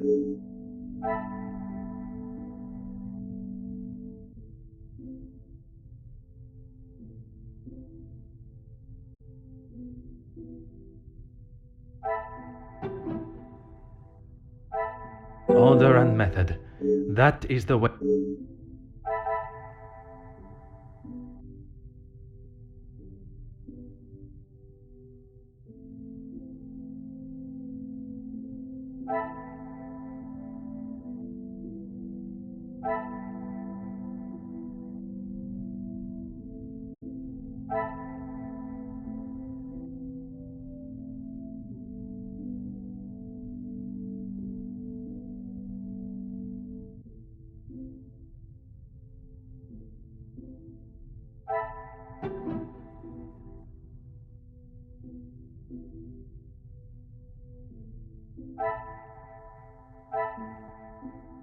Come, my little grey cells.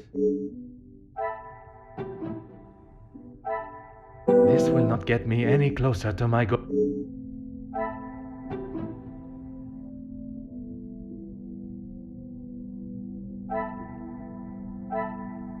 I must act on thought and fact.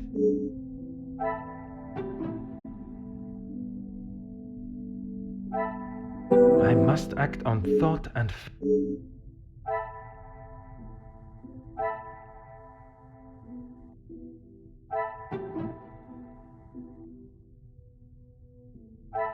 I cannot see the logic in this. Perhaps a...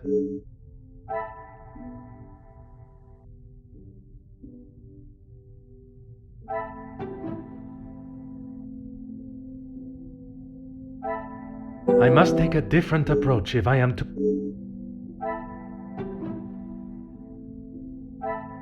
Is there something I am not seeing?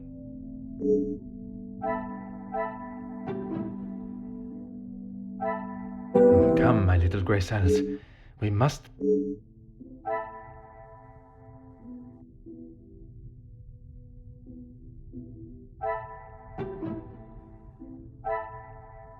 Order and method. That...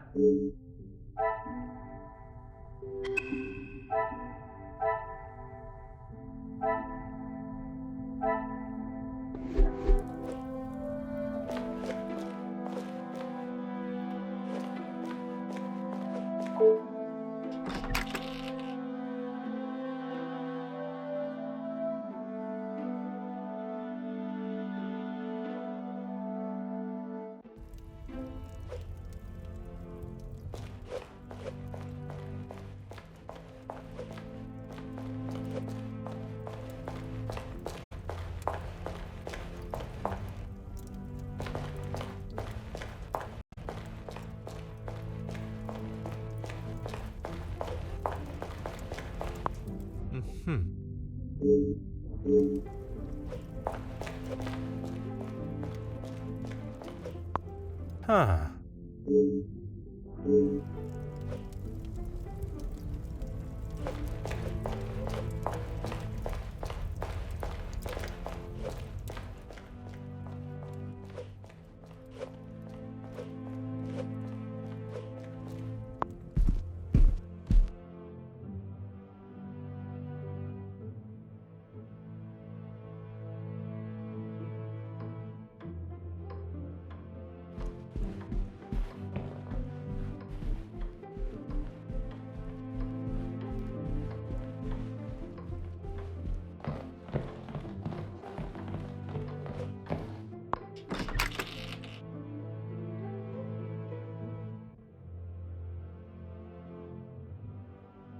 I told you, you're barking up the wrong tree. I'm not a reporter. But you're going to want to hear this. You could interview me now. And why would I want to spend my evening doing that? The world needs to know. You want to sell papers, I want the truth to be known. Win-win. I came here to enjoy myself, not to hear a second-string version of... I was there. I saw the whole thing, including who was ruining the show. All right, I'll bite. Let's talk later.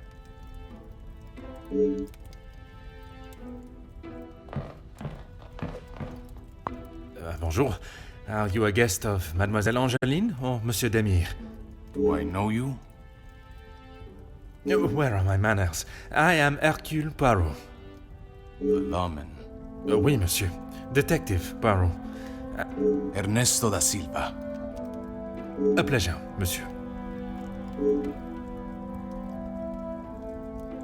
I'm a man of business. I see. Is there a particular area of business that is your focus? Overseas investments, international relations. I also own a number of factories in the city.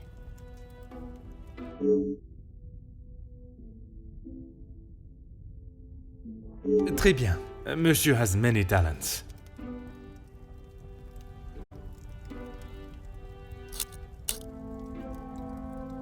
We work together as partners, yes?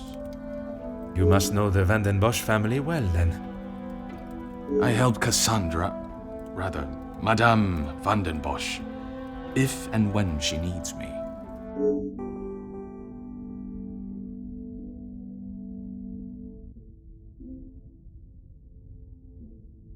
I did, but frankly, I have no time for childish school fights. You are not aware of the circumstances that started it, then? I heard something about a cigar. Only Felix would be petty enough to get riled up by something so menial. A cigar? Yes, Monsieur Demire had one of Felix's precious cigars. If you ask me, they won't be the real thing anyway.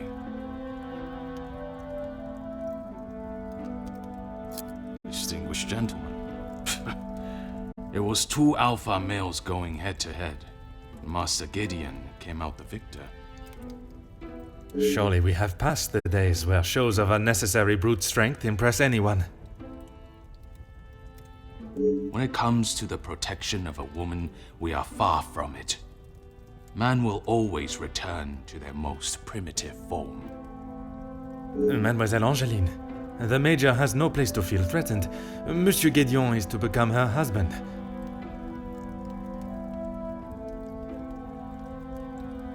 And he has spent the last however many years supporting them, as he calls it, clutching on to whatever he can. Merci for your time. It has been most intriguing.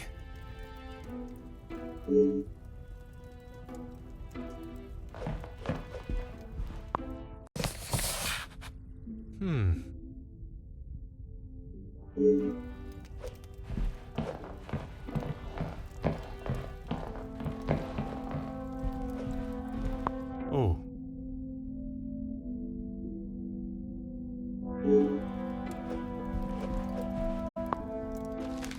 Ah.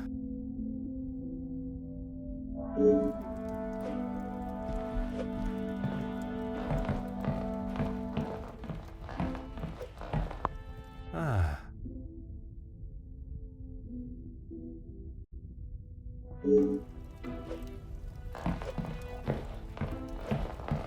Aha.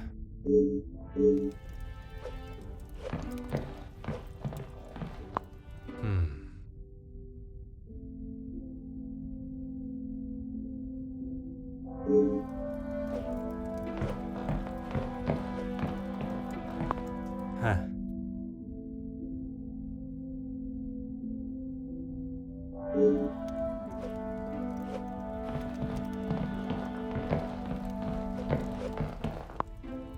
Aha.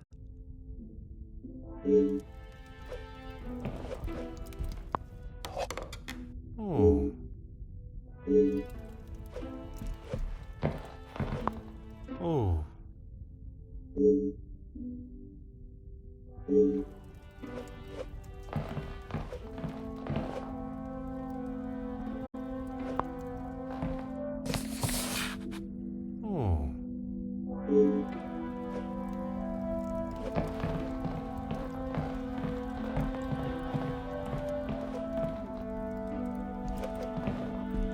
Huh.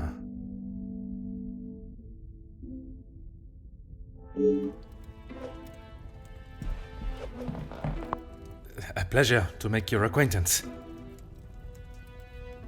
Likewise. You're not from around here, are you? My name is Hercule Poirot. I am a friend of Mademoiselle, soon to be Madame, Angeline. I see. Jacqueline Conrad. No doubt you've heard the name before. I am rather embarrassed to say I have not, Madame. No need for the madame. I'm not married. Just call me Jackie. Oui, Jackie. Here's the thing. I'm one of those people you want to know, and not be on the wrong side of. Perhaps it would be wise for me to remain on your good side. It's the best place to be. You wouldn't believe what a couple of positive stories can do for a family name, or a career. And that is what you have done for the Van den Bosch family? A little help goes a long way, and from what I have seen, the ladies deserve some positive support. I heard, and it doesn't surprise me, there will always be someone trying to get something out of someone else. People are only out to help themselves. That is a rather pessimistic way of thinking. But it's the truth. And in my experience, more often than not, it's someone the victim knows, and knows pretty well. You make me question those I consider friends. And maybe you should. If you have something you don't want the world knowing, just keep it to yourself.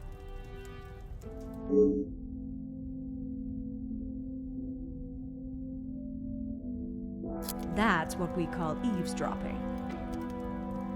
Pardon. I didn't mean to pry. And with respect, I don't think it's really any of your business.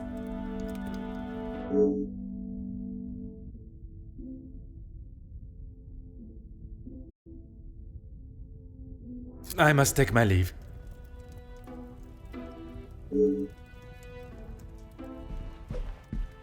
Allow me to introduce myself.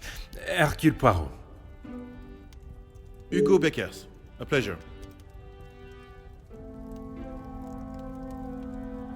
I hope I am not disturbing you. I often find myself at a loose end at parties such as these. I've never been referred to as a loose end before, but it is always good to make a new acquaintance. There is no better way to understand one's purpose in life. I stand up for the workers that cannot do it themselves. You work with a union? Union leader, well, that is my formal title. But I see myself as more than just that. So much more. I am the face of the people. A voice in the void when there is none. Very spirited.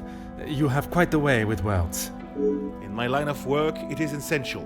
Some fight with their fists, but I believe words are the ultimate weapon. I have been working with Gideon for quite some time. We are doing great things together. Great things. I was not aware he was part of the union. Well, he's not exactly. But he is an ally in the battle we face. Without his support, our uphill struggle would surely be a climb. Hopefully my talks with De Silva will help him see the light. I don't know what you think you heard, but it was a private matter and I appreciate if you kept it to yourself. I can assure you, Monsieur Beckers, your conversation is exactly that. Yours. Then maybe we should just leave it there.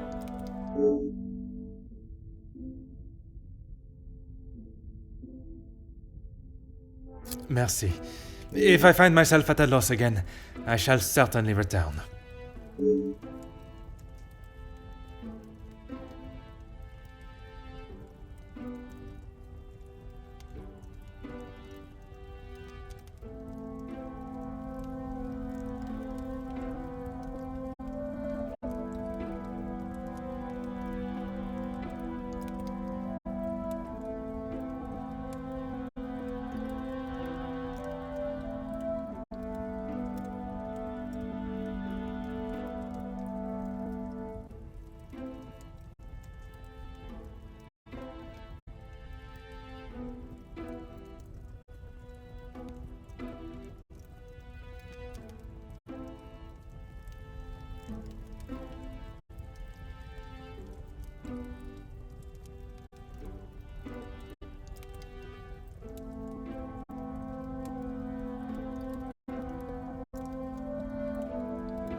Huh.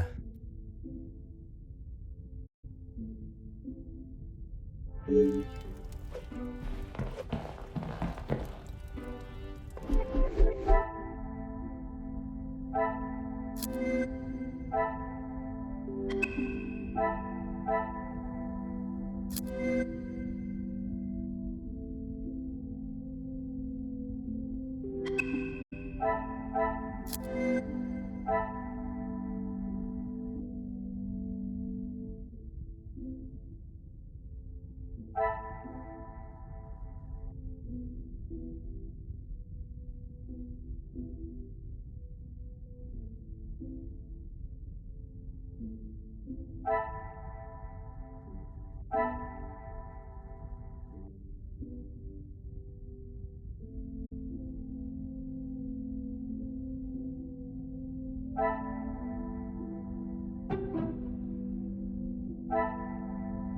pieces of the puzzle are finally coming together.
This will not get me any closer to my goal.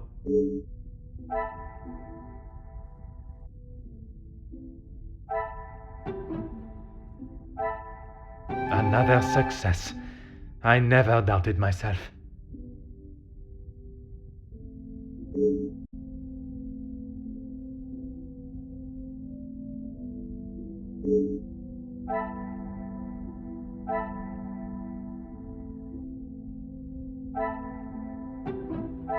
Order and method. That is the way to solve the problem.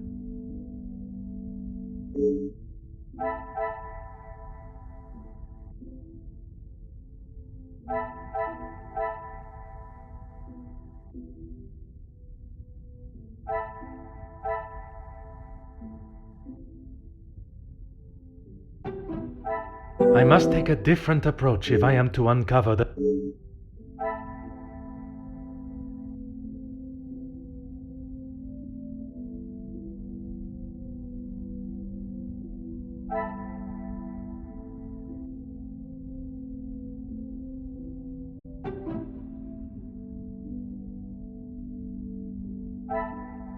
Come, my little grey cells.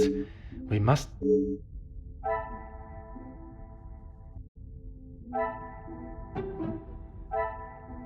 I should not be surprised by my own...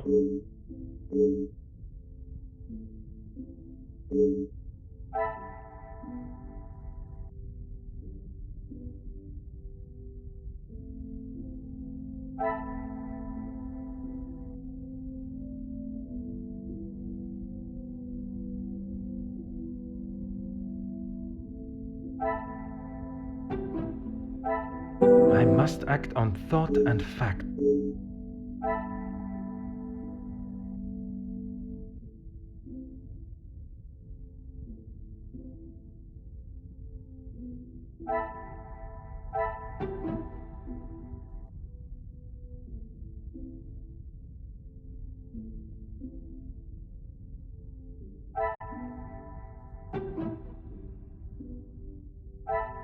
Is there something I am not... I cannot see the logic in this. Perhaps...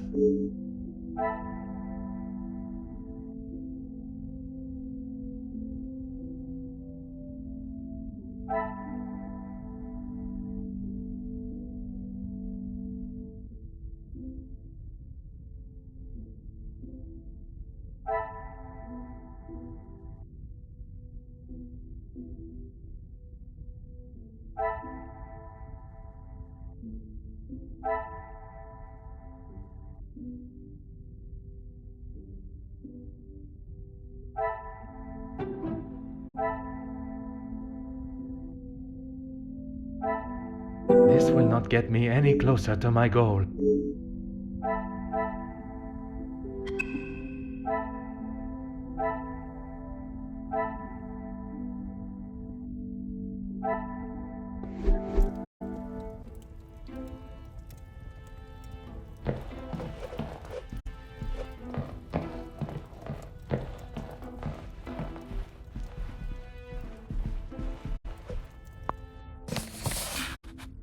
Aha.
Fire away, detective.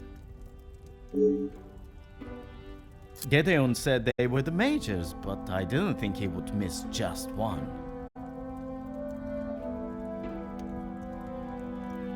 Ah, it was you that took the cigar. Me? Okay, detective, you twisted my arm. It was me. But I didn't even get a chance to smoke it. Gideon snatched it out of my hand. I'm sure he could afford to replace it.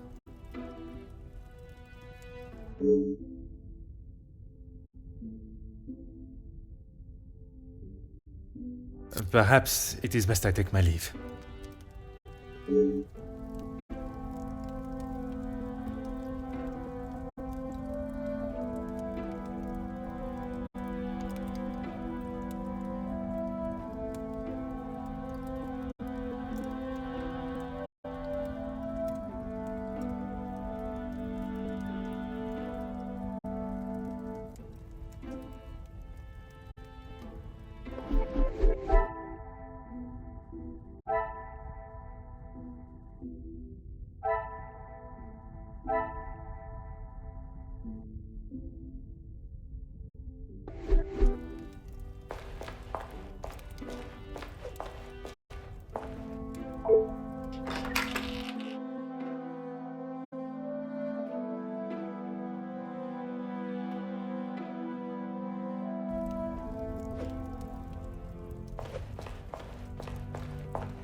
I am all yours, detective. He would say that. I mean, financially, yes. But what else does that man have to offer? I cannot imagine Madame Vandenbosch would be one to request financial help. After Edwin, the Viscount, died, the family was left in a rather unfavorable position. She wasn't requesting, chérie. She was begging. I see. Let's just keep that between us. It's a rather sore subject for her.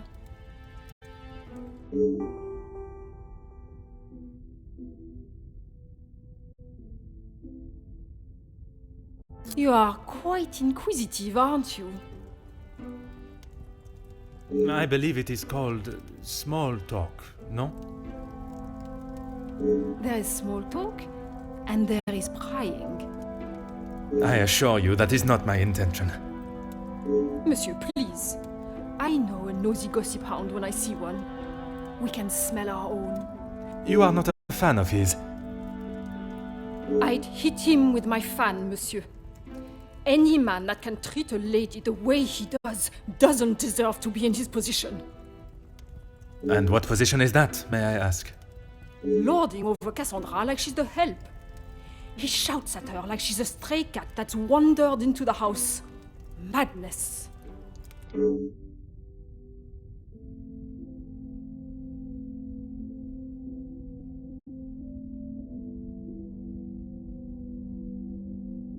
It has been a pleasure conversing. I look forward to our next tête-à-tête.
Some would say a lucky guess.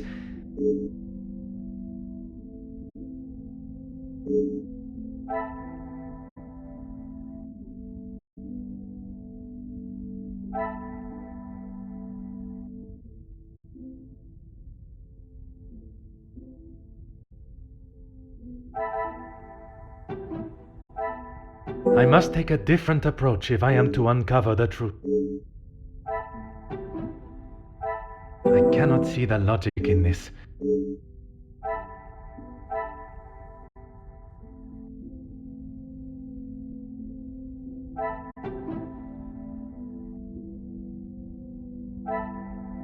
What a revelation!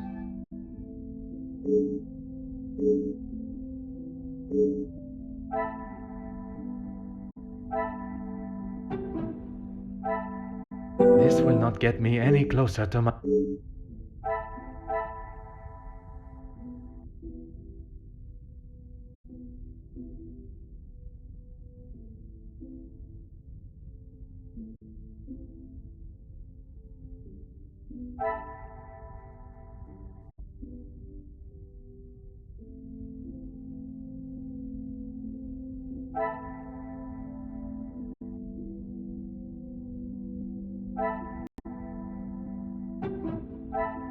Is there something I am not seeing?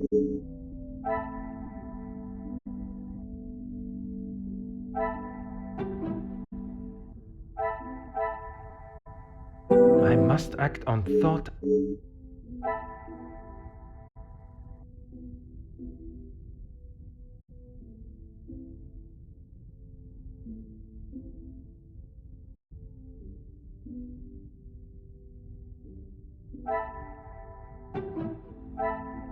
Come, my little grey cells.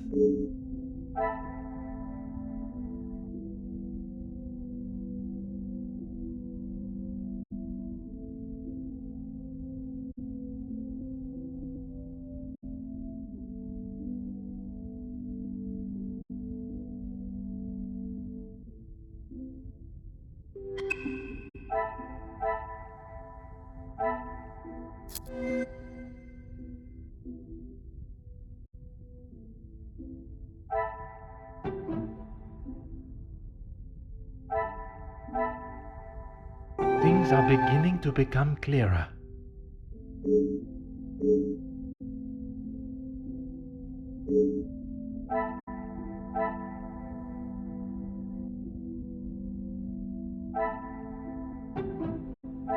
Order and method. That is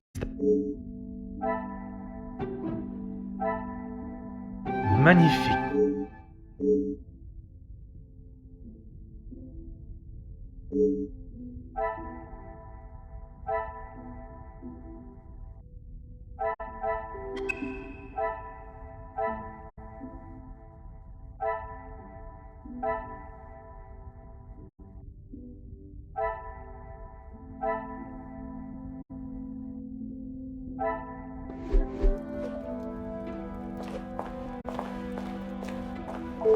Let's make this quick, Detective. The public rooms are not adequate space for you to celebrate my daughter's engagement. Madam, I asked only the limits, as I understand a member of the staff was let go for a similar reason.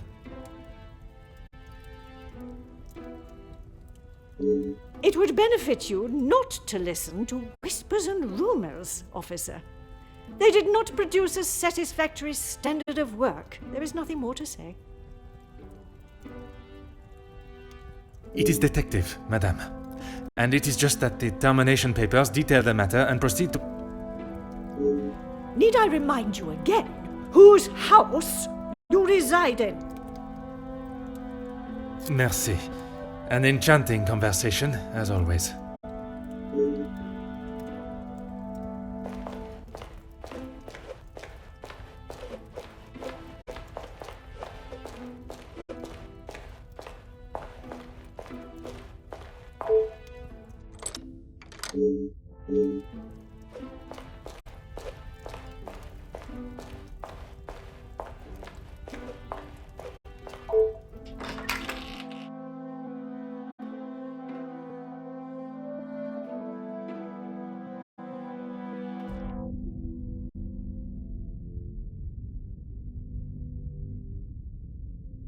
Van den Bosch residence, how may I help you? Yes, of course. Please hold for one moment. Sir? Yes, a call for you. Shall I direct it straight through to you in the study now? Very good, sir.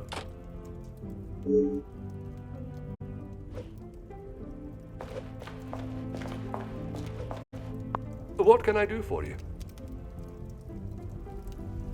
What have they done? If I have to... No, monsieur. There is not a complaint to be made. It is more the recent layoffs and extra work pressure you all seem to be under I am inquiring about. We've had to let some of them go. Let's just say their standards didn't... Yes, he has been here for some time now. Lady Van den Bosch has been very good to let him stay so long. Would you say he has become part of the family? He's always been very vocal about how he stands the ladies in high regards, and so he should.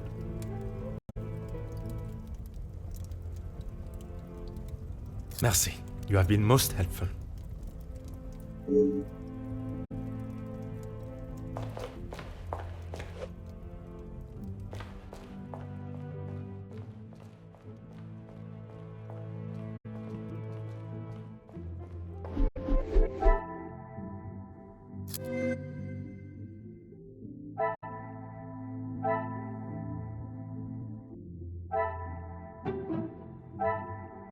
Things are beginning to become...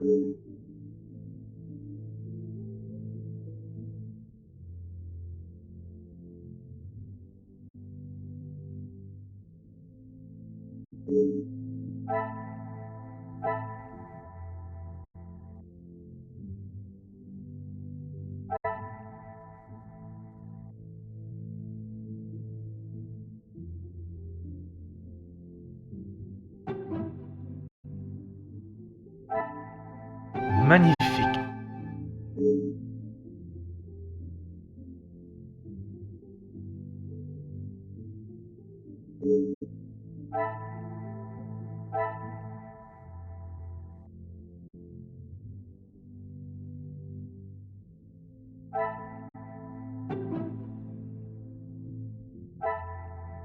Another success. I never doubted myself.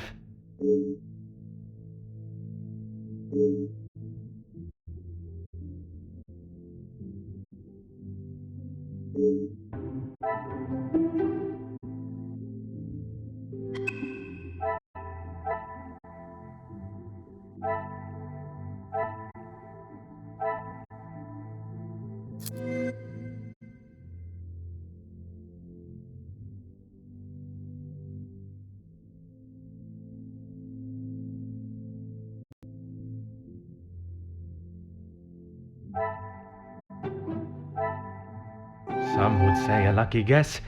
I would say a moment.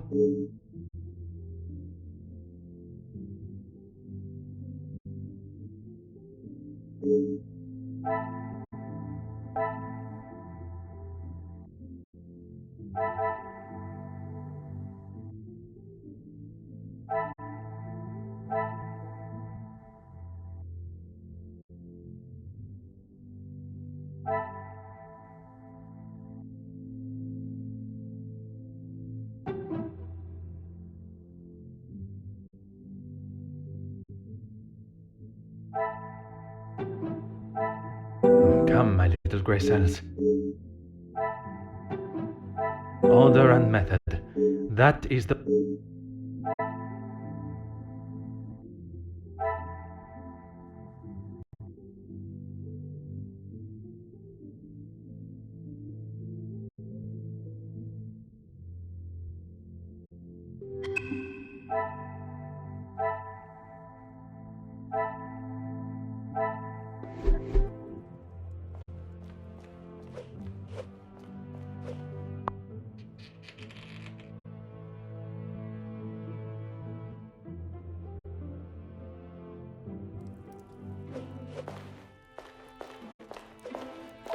Oui, détective.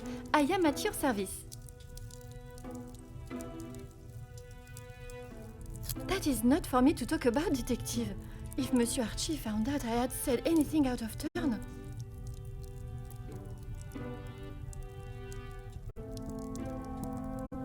I am not asking you to betray your fellow staff or the family.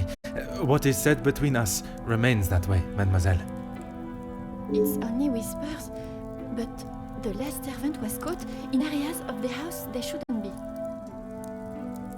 Apparently, they saw something they shouldn't have.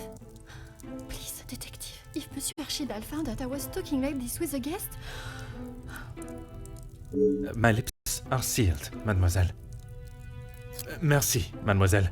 I shall leave you to your work.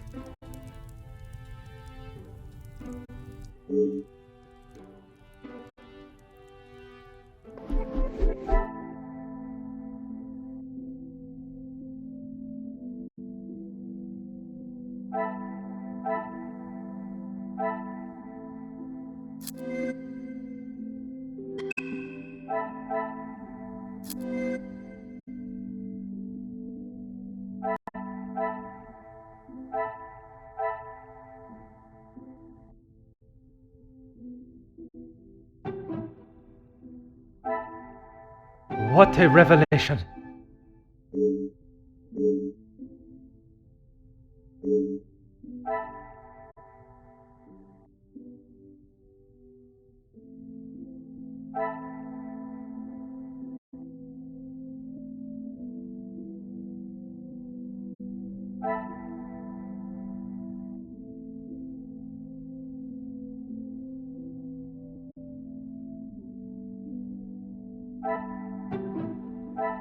I must take a different approach if I am to uncover...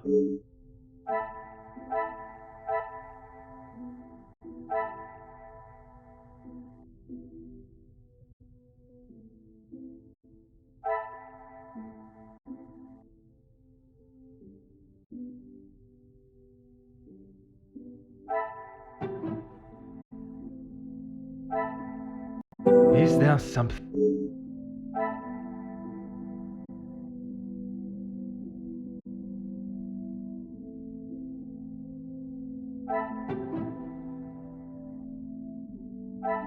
I cannot see the logic in this.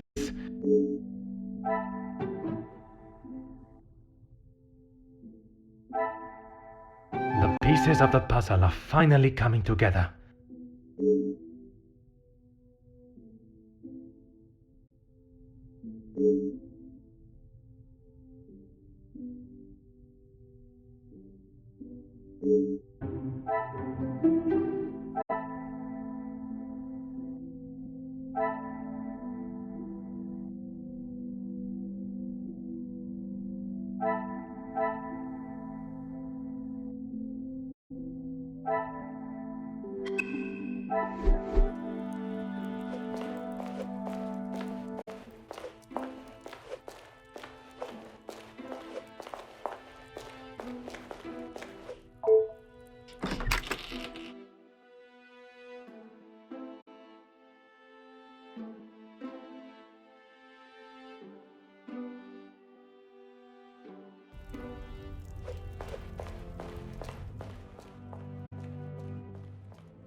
What can I do for you?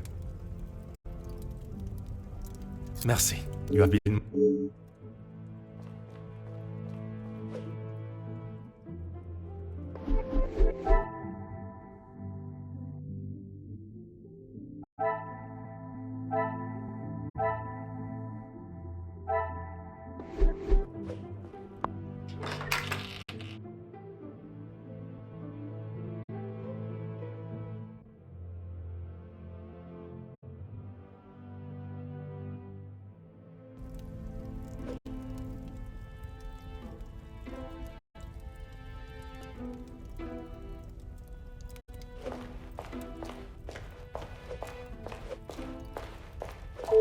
Let's make this quick, Detective.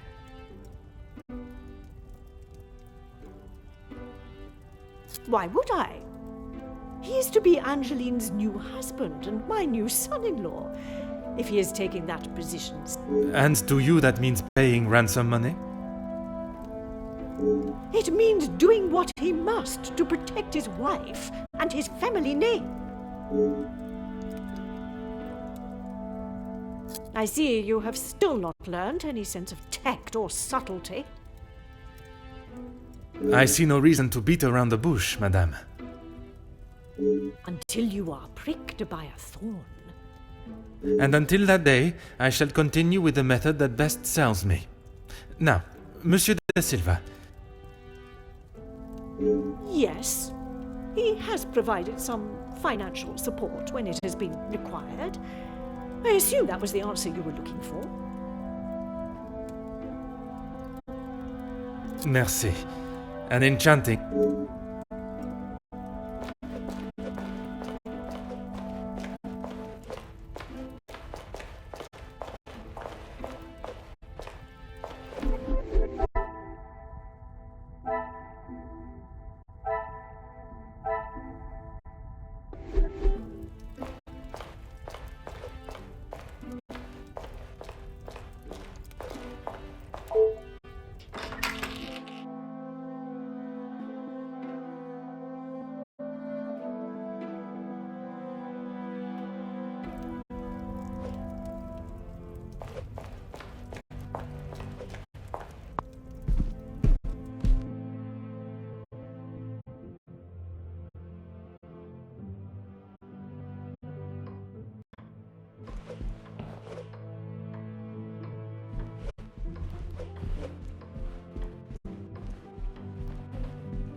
Is there something else you need?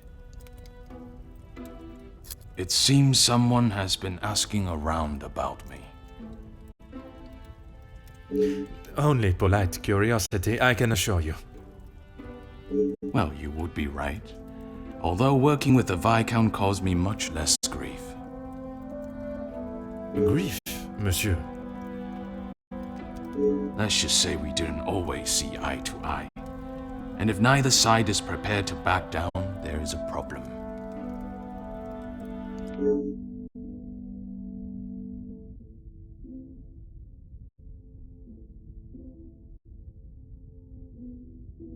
Merci for your time. It has been most intriguing.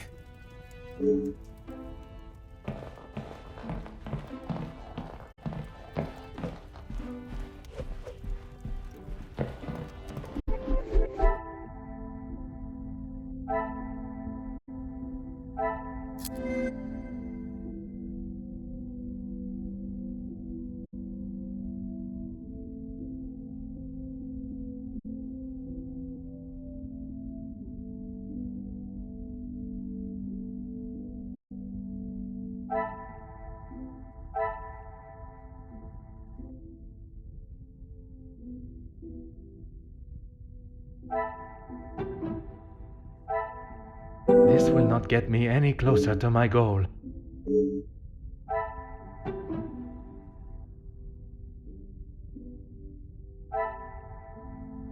I must act on... I must take a different approach if I am to...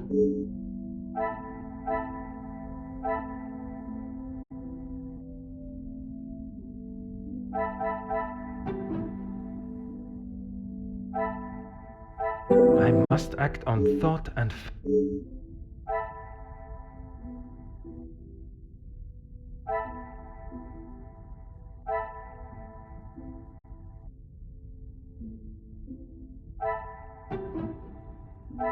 I cannot see the logic in this.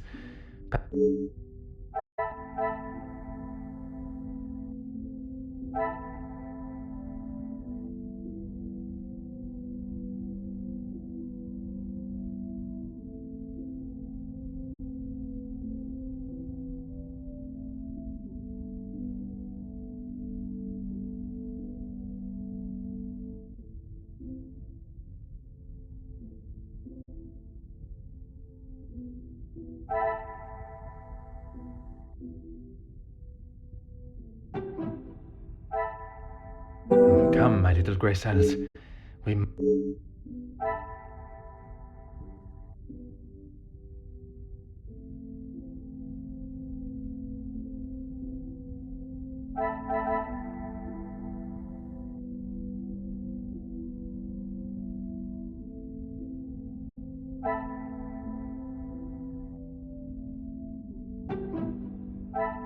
This will not get me any closer to my goal.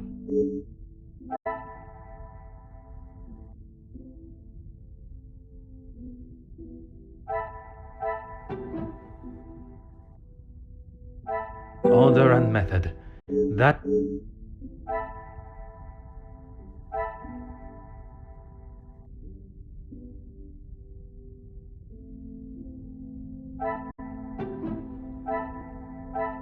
Is there something I am not seeing?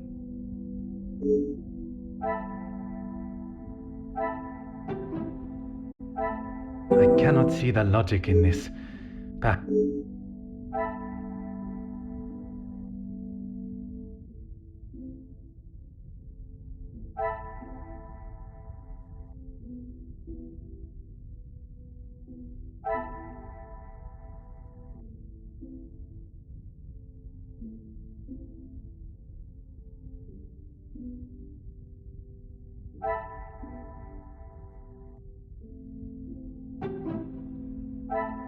Is there something...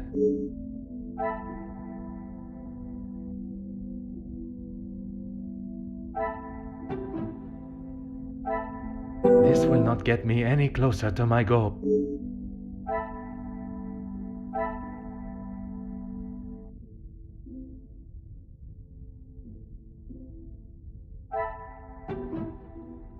Order and method.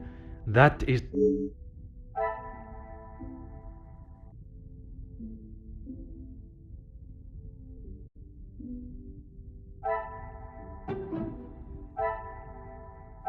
I must take a different approach if I am to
Come, my little grey cells.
I must act on thought and fact, not on impulse.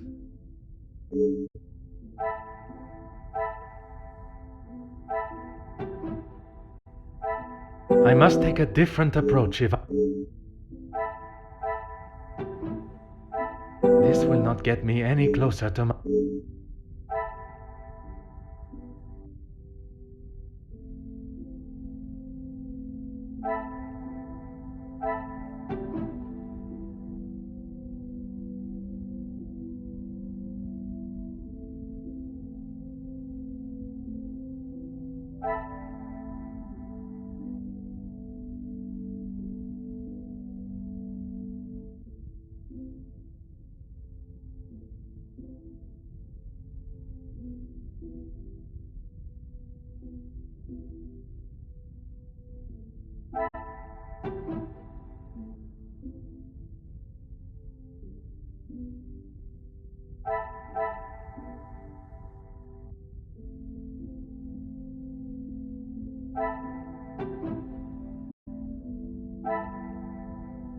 I should not be surprised by my own skills of deduction.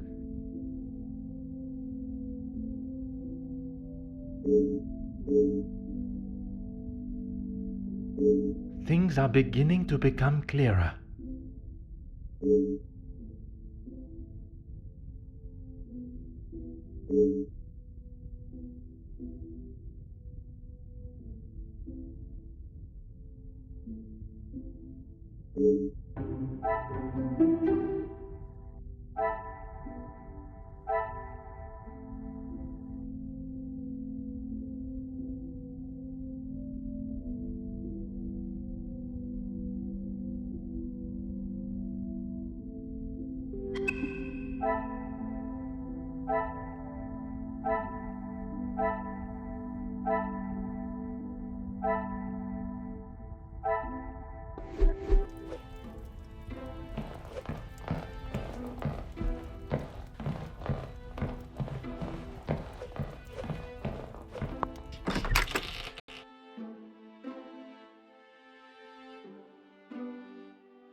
What can I do for you?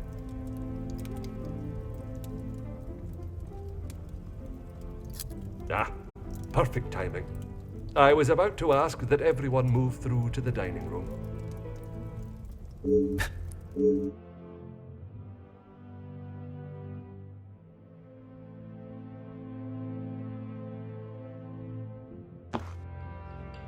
Yes, Maman. Perhaps Turkey. I would love to see my beloved's homeland. I'm sure we will decide on somewhere. Perhaps where we are both yet to have visited. It was my crowning achievement. I am not so sure your workers would agree. Are you sure? I've definitely seen your face somewhere before. I do not believe there is another that resembles these features, or brains, at least. I've always liked the idea of sailing the West Indies. In that heat? With your complexion? Okay, but you lived in the capital at one time. Oui, mademoiselle. I spent much of my working life there. Maybe sleeping off half a bottle of whiskey. Let us not be so blasé with our opinions, brother. If you ask me, I don't believe anyone did.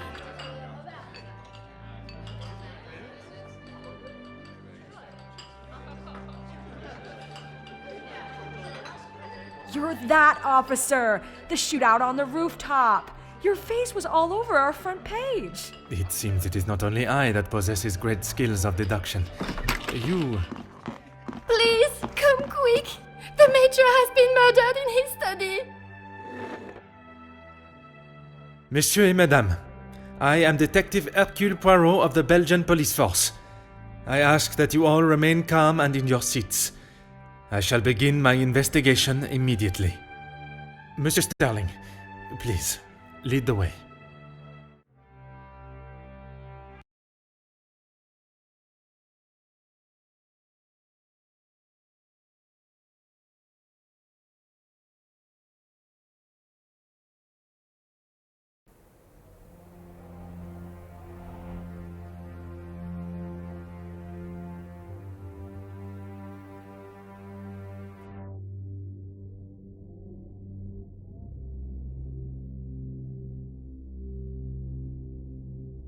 This is Mr. Hagen's study, Detective.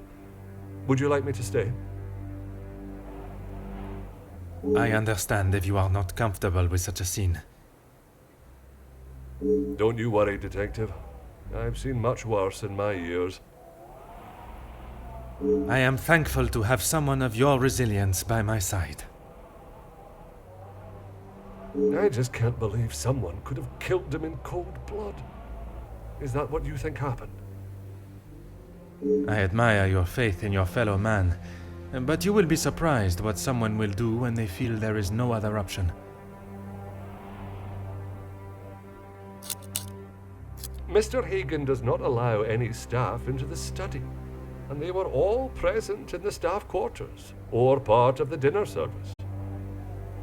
And everyone was accounted for? Everyone. It is my business to know all my staff's whereabouts. Phone call? Yes. It was one of his business associates. Do you know what associate? He didn't say. I think he was French. The accent still confuses me sometimes. And did the Major sound any different to you? Panicked, anxious, anything out of the ordinary? Not that I noticed. I think he was embarrassed about ending up on the floor after Master Gideon's one punch. I would be. Your help and discretion in this matter are